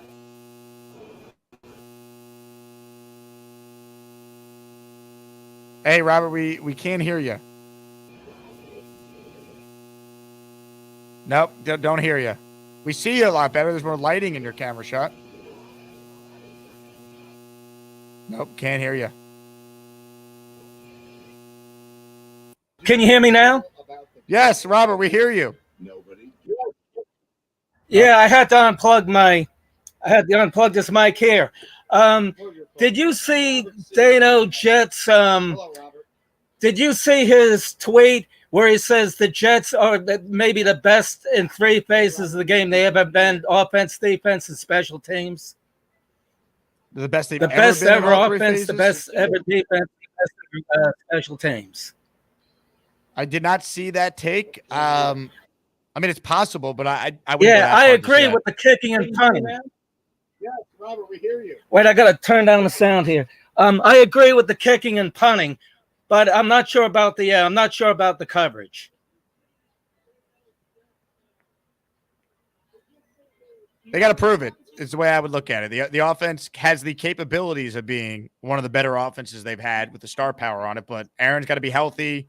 They got to just do it. I think defensively, I mean, they've proven for you're on the air, Robert. They've proven that they're really good defensively.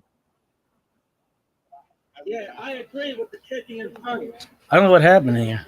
Well, you gotta turn the TV off, Robert, because it's delayed. This is the show. Me and you talking right now. This is live. They got to prove it. It's the way I would look at it. I don't know what happened here. Robert, thank you. God damn it, man. Lane wants to know, can the Jets go all the way this year? Lane, they absolutely can. And I'll tell you what, if they do win the Super Bowl, the Jets need to have you on one of the parade floats.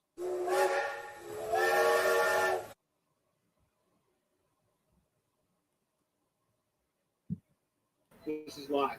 Hey, Robert, are we back on track to where we were? Is the delay caught up? I don't know what happened here. Nope. He's really far behind. Oh my God, it's gonna be great when he sees what I just did.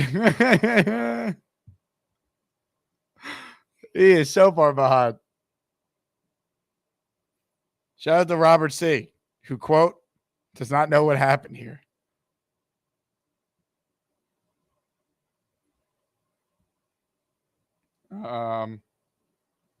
Rick Kent wants to know, is Robert calling from 1999? Hey, Robert, Rick Kent wants to know if you're calling from 1999. Are you? Not having access to 1 million industrial grade products is so amazing. I don't know. I'll try. Knowing you'll find the one you need. Granger for the one. All right. You work on that for us.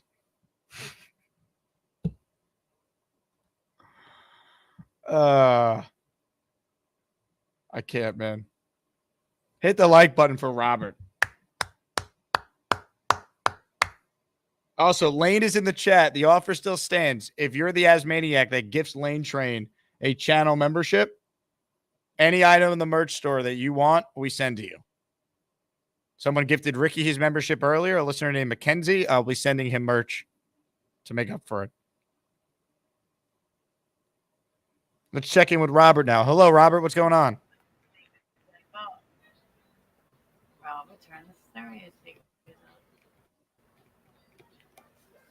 Thanks for the time, Robert.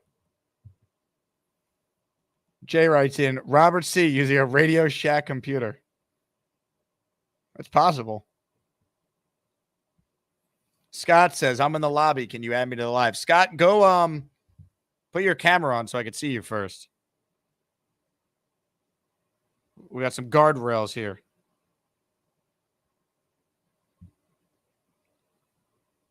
Lane wants to know, when is it coming to my house? Lane, your coffee mugs should be there within a week.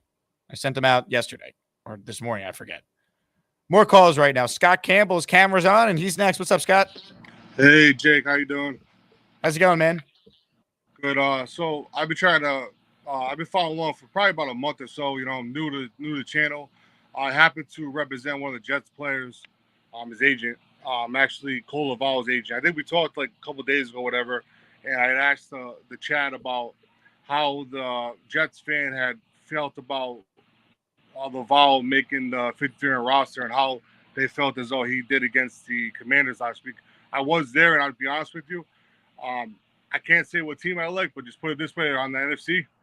So, but Jets fans are really good fans, man. Like the atmosphere there was wild, man. Like that was a great experience being there. That's cool. And I'll be at Carolina games as well. What agency do you work with Cole? I own my own agency. I actually own First Choice Sports Management.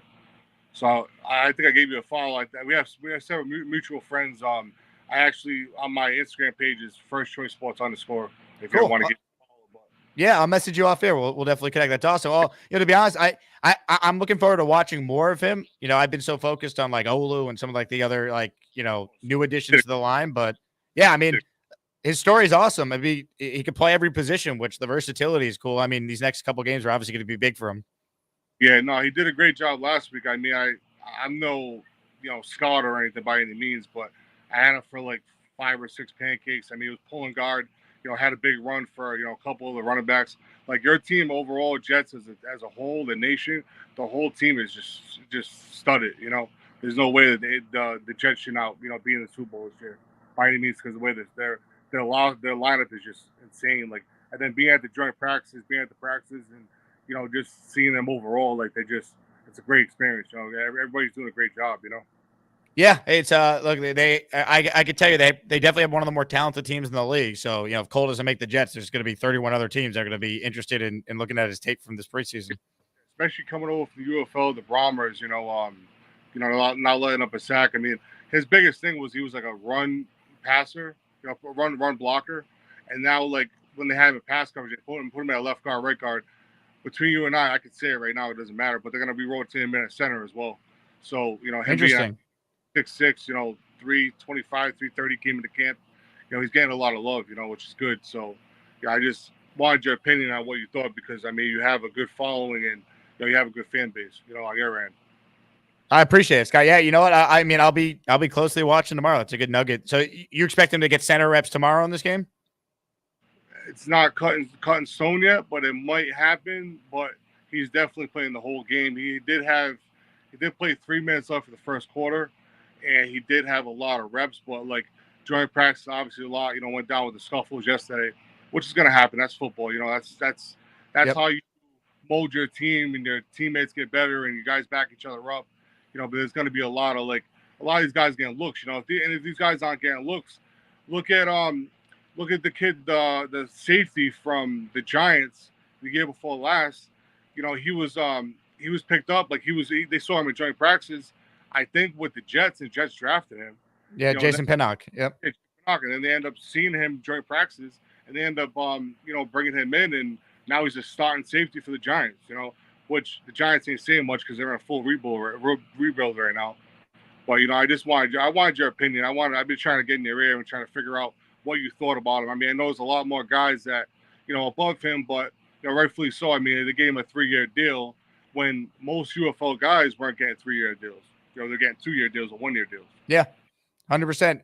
I'll give you a much better answer tomorrow. Now that we met, Scott, I'll be looking for it. So I appreciate you calling in.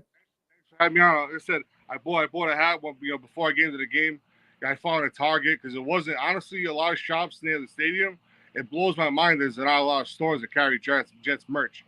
You find Giants and boo. My hospital today had a thing done on my back today, so that's why I got a little stuff in my hand. But can't find a lot of Jets merch over there though. It's crazy. Yeah, well, if you buy it at the stadium, you're paying sticker prices for it. Target, I pay like $25. You're paying like $100. At the stadium. Do you plan on being at the Giants game? I might be there. Yeah, I have a flight that gets in that afternoon from Vegas, so we'll see how I feel. But I did plan on going to that one, so we'll see. If you don't have tickets, you know who to call. You're the man, Scott. I appreciate you. Let me know if you ever want a jersey or something. If he does make the team, let me know if you want. I know a lot of guys on the team too. So, Malachi, I know Malachi really well. So, Al Blades, a lot of these guys that are coming up. So, if you ever need anything, just let me know and just reach out. And same goes for anybody in the chat. I'm not trying to put myself out there, but good luck to you guys this season. I'm definitely rooting for you guys. I'm rooting for my guy as well. I wish nothing but the best for you guys. Scott, appreciate you, man. Thanks for reaching out. I'll definitely shoot you a file. We'll connect there. Thanks for having me. Scott Campbell checking in. How about that? It's a nice surprise. Hit the like button. Dana with a super chat. That's what happens if you read my tweets live. Dana, no one knows what's going on in your mind. The fact that someone was reading your tweets on this show, wild. EJ with a super chat. Cleons in 2 seasons equals Jets. I think he means Clemens. He kind of lane trained that spelling, though. Steven says, I think you hit the nail on the head. Gary epitomizes it. I think he'd definitely rather be right than the Jets win. No question. It's annoying. Yes, Nate. Lane wants to know, can the Jets win on Saturday? Lane, I believe you mean, can the New York Jets win tomorrow? They better. But if they're not going to win the game, can they score lots of touchdowns? Because every time the Jets score a touchdown, it is $4 gangrene tee shots at the bar. All right. So I need Tyrod, Peasley, Martinez. I need them on their game tomorrow so my listeners can get $4 shots as often as possible. Right, Robert? Right. $4 shots. Yeah, whoa, the delay is not as bad.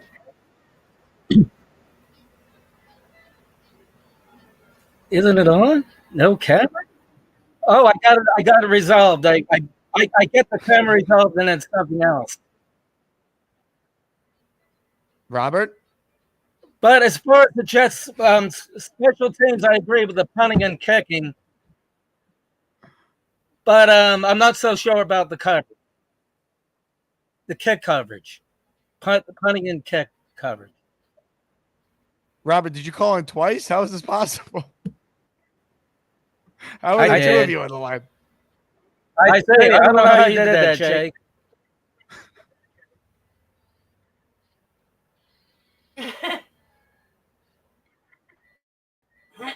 What happened?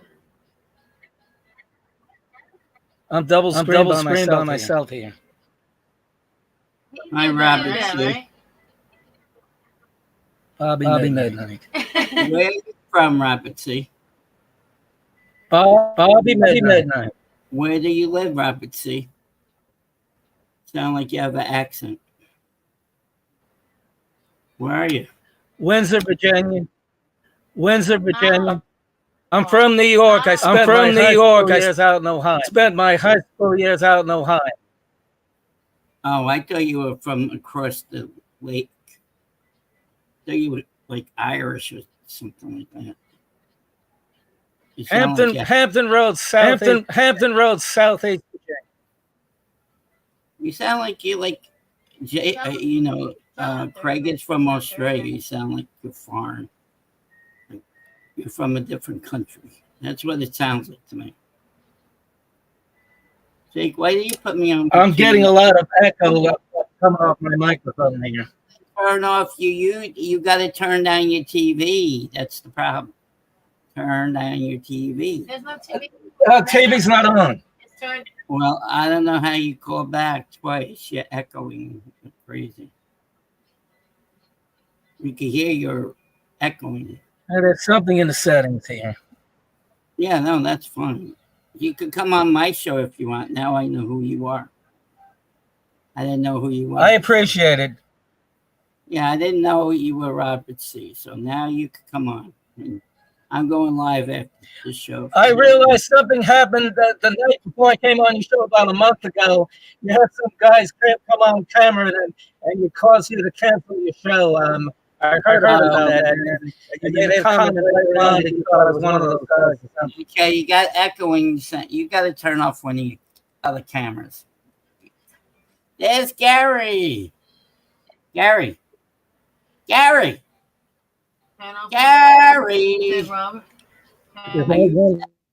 muted. There is no second camera on. Yeah, you got to turn off one of your windows. Turn off one of your windows. Your tabs. Turn off one of your tabs. Oh, I see. The screens. I get it. Well, you know, I'm getting really freaking pissed. I thought I saw Gary's pretty wife. I need to get some sleep. I'm baby.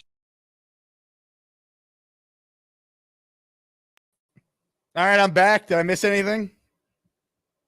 How was the commercial break? Anything happen when I was gone? Comments, questions, super chats. Chat's going crazy. What is someone's talking about Gary and 2 Roberts? What did I miss? What commercial break did you guys see? Steven NYC writes in, you cannot make this up. Please make it stop. Blind leading the blind. Help me, Jake. No, Gary too. I'm not sure about the coverage. The coverage? Like phone coverage? I don't know what you're talking about, Steven.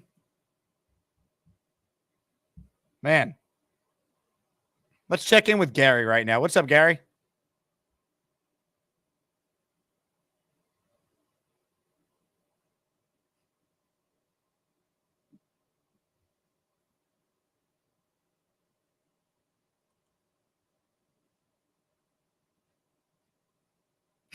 Come on. He looked right at me. Did he not just look right at me? How does he not know he's on the air right now? Gary. Gary. Come on, dude. He's looking right at the camera. Man, what's going on? All right, we'll continue with your calls before we wrap here. Weed the People's on the line. Hello, Weed.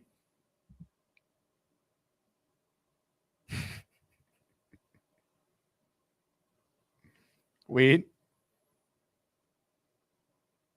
Charles. Fred from Scooby-Doo.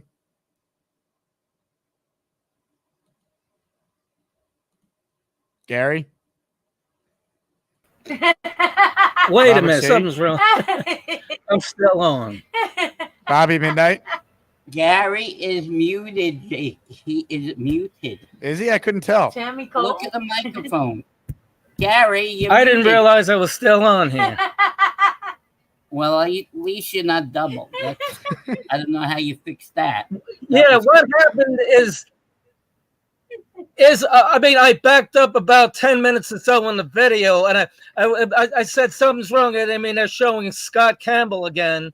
Yeah. They backed it up. I mean, so I went further back in the video. Yeah, yep. I know you had double of you in the chat. Hi, Weed. I think how it's you straight doing, now. Weed, how you doing? You heard me laughing. I was laughing. Weed, where's Luke? I want to see Luke. Where's my pal? So, Jake, you think the Jets are going to play Carolina every year in the preseason now? Gary, like they used to play the Eagles every year? I think this is probably the last year they play them. I think it was just like a scheduling quirk. They played them 2 straight years. It just seems like it's going to be permanent. It just feels like it. Maybe you should take a poll and ask the fans if the Jets should play Carolina every year. All right, I will do that, Robert. Thank you very much for the call. I'll take a poll. Weed, thanks for the time. Lots happened today, Bob. It's been, that reminded me of your show right there with the amount of calls. Yes, you had I on. know, right? Didn't it? Well, Gary was muted. I don't know how he didn't know he was muted. He's looking straight at the camera. Oh, Gary, Mike, so we can talk. Yep. He's No, going that's to come exactly what in he was my doing. show and then yell at everybody. He's in the same room with you, but he has to yell. He constantly yells at you. He doesn't have to yell. He's a yeller. Yeah, well, it's giving me a headache when he comes on sometimes. He was born to yell. Well, I have a big mouth too. No, yeah, you do. I do. I know. I was born with a big mouth. I was born with a big ass too. No, I do. Oh, yeah. Well, yeah. I just needed 27 more people on the line. It would have been your show. Oh, yeah, but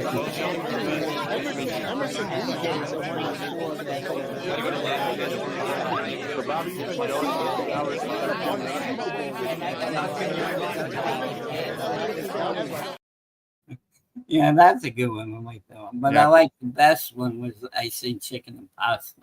Oh yeah, nothing beats that. All right, I think I'm going to end the show, Bobby. You going to take over? You going live? No, I'm taking over. You come and visit me. I might stop in. Oh, you might stop and Yeah, I've had a busy day. I did 2 hours this morning. I did 2 hours now. I squeezed in Fanatics Fest during the day. Am I not allowed any downtime? Oh, you went to Fanatics today? How was it? Yeah, I that's where I met Rich Eisen. Oh, yeah, he's a good guy. I like him. He's been on the show before. Who else do you meet when you were down there? Your mom. No, I'm just kidding. I didn't meet your mom. She wasn't there. No, she lives in New Hampshire. Oh. Who else do you meet down there? That was it. That's it? You didn't meet any wrestlers? Oh, actually, you know what? I did meet a couple of listeners who stopped me. I wrote down their names because I'm terrible with names. Hold on. Yeah. We'll give them some shout outs. Oh. Shout out to listener Nicholas and his father. Nicholas is awesome. I believe he was like 8 or 9 years old, and he was the one who recognized me. Also, shout out to listener Ben, who I met walking into Fanatics Fest. So there you go. So you never met the wrestlers that were down there? They had a lot of wrestlers. I didn't see him, no. No football or baseball players? Tom says, did you run into Brunson? No, but I did stay for the they were 30 minutes late to this. It was very behind schedule, but I did stay and watch the Jalen Brunson, Walt Clyde Frazier, Josh Hart, Spike Lee, and Ben Stiller panel, which was interesting. Oh, Ben Stiller was there? Mm-hmm. You know who his father is? Jerry. You know what show he's from? He's on many shows. On my show, what I always bring up. Seinfeld? No, the other one. King of Queens? Yes, he plays Arthur, Terry's father. I know. Yeah, he's hilarious in that Kevin one. James got a membership gifted to him. He's a big fan of the show. It's the Kevin James we know. Oh, he's a Jet fan. That Kevin James, the Hollywood actor. I think he's hilarious. I'm telling you. My friend, my friend Chris Finnegan, guess who he met? Greg Valentine. Greg Valentine. The one who plays his cousin on the show. Hold on. Lane asked me how I feel about the Jets. I feel pretty good, Lane. Go in, just say hi, and then we leave. Sarah says, I hear Boss Man has an emoji. That's right, Sarah. Your boss is now featured in emoji form. So what time is it over there now? It's Saturday evening. It's 6:54 my time. Yeah, but then it's over there. It's 8 o'clock, I think, around 8 o'clock. The hour and a half. Roger writes in, his daughter has a fundraiser. I just saw Roger's emails. Yeah. Team fundraiser, free car wash this Sunday, noon till 3 at Free to Fly 747 Hawkins Ave, Lake Ronkonkoma, New York parking lot. I know where that is. I know where we're at. Car wash is free. Bobby, let me read the email, damn it. Car wash is free. All donations go to Free to Fly travel gymnastics team. Jake, my 11-year-old daughter, Chloe, finished #1 in New York State in her age group. Let's go, Chloe. That's my dog's name. I was hoping you could plug the event for this Sunday. As you know, I've been battling health issues, and I wish I could do more. Roger, happy to plug your event. In fact, I will post this in the chat right now so everyone has the info. So if anyone's in the Long Island area and wants to support a fellow Asmaniac with a car wash and make a donation for Roger's daughter's gymnastics team, I just copy and pasted the info in the chat. So there you go. I know where Ronkonkoma is. You know why? Do you? My Aunt Wanda and Uncle Ralph used to live there a long time ago. Yep, we went there a lot of times. Christmas, Thanksgiving. Yeah. Are they good times? Yeah, good times, yes. Lane Train writes in, Ben Stiller and Frank Costanza. Yeah, Frank Costanza, right. Well, yeah. Jerry Stiller played Frank Costanza. That was his character. Yeah, that was his father, right? Yeah, Ben Stiller is Jerry's son. Right, yes. Yep. Yes. And then he played that Costanza's father, right? In Seinfeld. Yeah, Frank Costanza was George's father in Seinfeld. Yeah. I love the father on what's it called show. You ever watch Everybody Loves Raymond? Of course. Guess who we met? We met Ray Romano, me and my brother. Really? Yeah. Remember the last game at the old Giants Stadium? The last game? Like for the Giants or the Jets? We went to the Jet game. You were in the freezing cold against the Bengals? Yeah. No. 2009? Yeah, the last game they played there. Yeah, against the Bengals. Yeah, I think so. We went there. And we met, what's his name? We met Ray Romano. We shook his hand. Mm-hmm. And Did he he say, "Nice to meet you, Bobby Midnight"? No, he didn't know me as Bobby Midnight. Now it's just said Bobby. And Well, he how'd you introduce yourself to him? I said, "My name is Bobby. I like you as an actor." Did And you then he say, said- "Hi, this is Bob from Vermont. I am Bob, of course"? No, I just said Bobby from. I told him when we lived in Vermont. Yeah. Hi, everybody. This is Bob from Vermont. I am Bob, of course.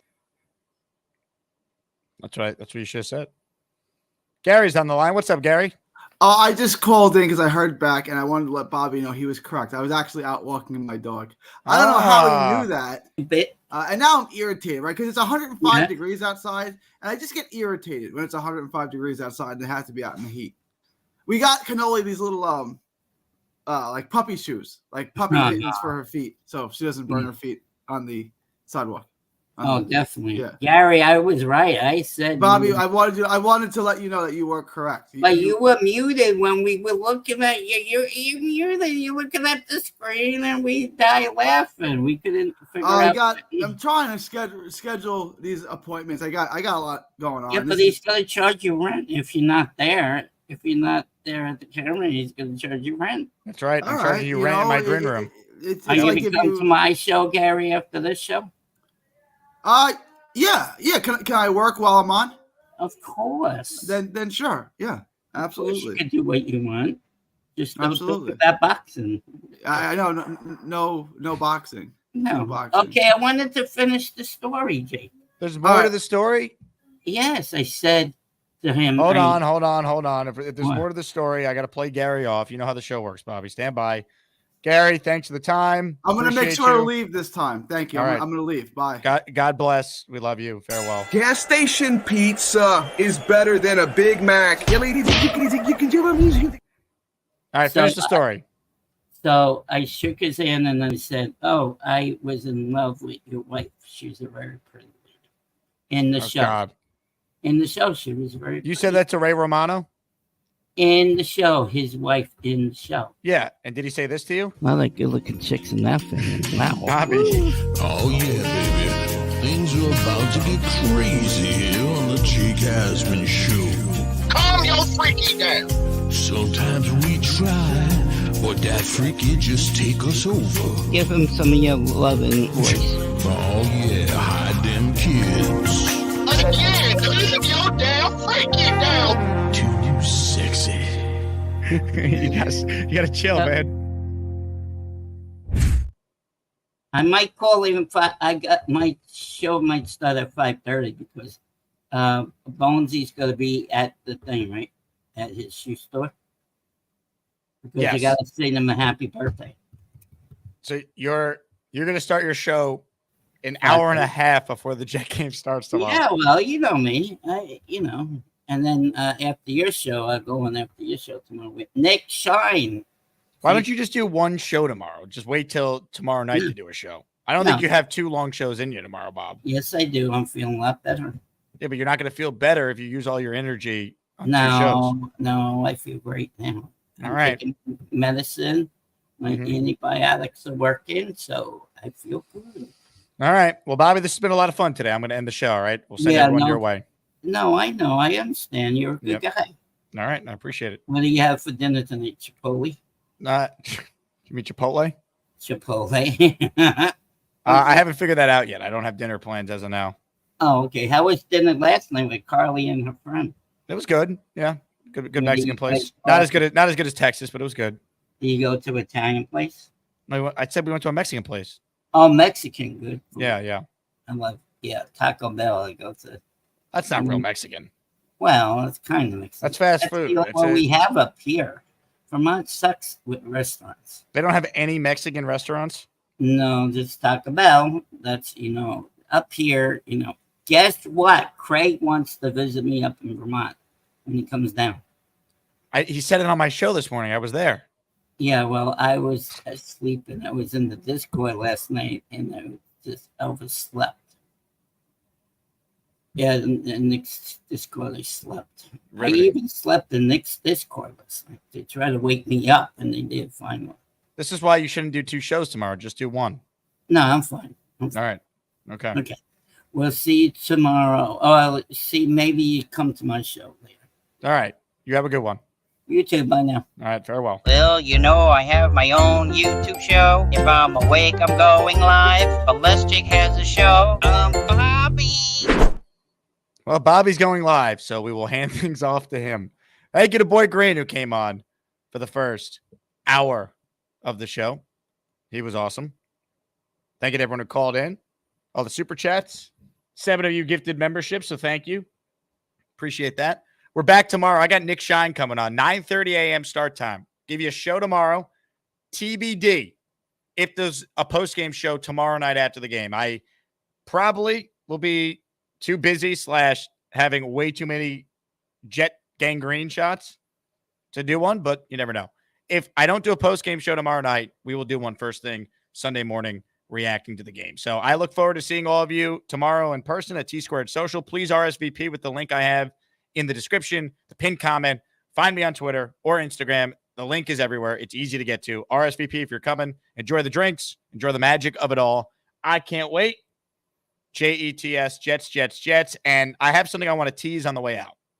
Gator is in the final stages of editing together the best of the Jake Asman Show, episode 6. So to get you hyped for that, here's a short clip on what's coming in episode 6. Have a good Friday night, everybody. JETS, Jets. Love you all. And I just saw a big fella's tweet. So I'm 5'11", 180 pounds, and I wear a large. And you're telling me he's got me by 100 pounds, and he only wears an extra large? Gary, what do you care about what the fuck I'm wearing, bro? I'm gonna look. I'm a man of logic and reason. I'm 5'11", 180. I wear a large. You're 6'5". Why does this guy care about what I'm wearing? It makes no sense. Why do you care? Why You do don't you watch care? Curb Your Enthusiasm and someone says something like suspicious to Larry to kind of give him that look like, okay. How is this suspicious, bro? What are you talking about? 280. That's a big fella. Dude, if I wore a 2X, it would be baggy on me because my body is different. Okay, not everybody's built the same. I understand, but if you're 6'4", 280, that ain't all in your legs, bro. 6'4", 280 is a big boy. I don't know why you give a shit what I look like. You got me a little upset right now, man. I didn't mean to get you upset, big fella. Gary, why do you make fun of Big Fella and his shirt? Maybe you're a weird person, a weird guy. A wiggle, beagle, deagle.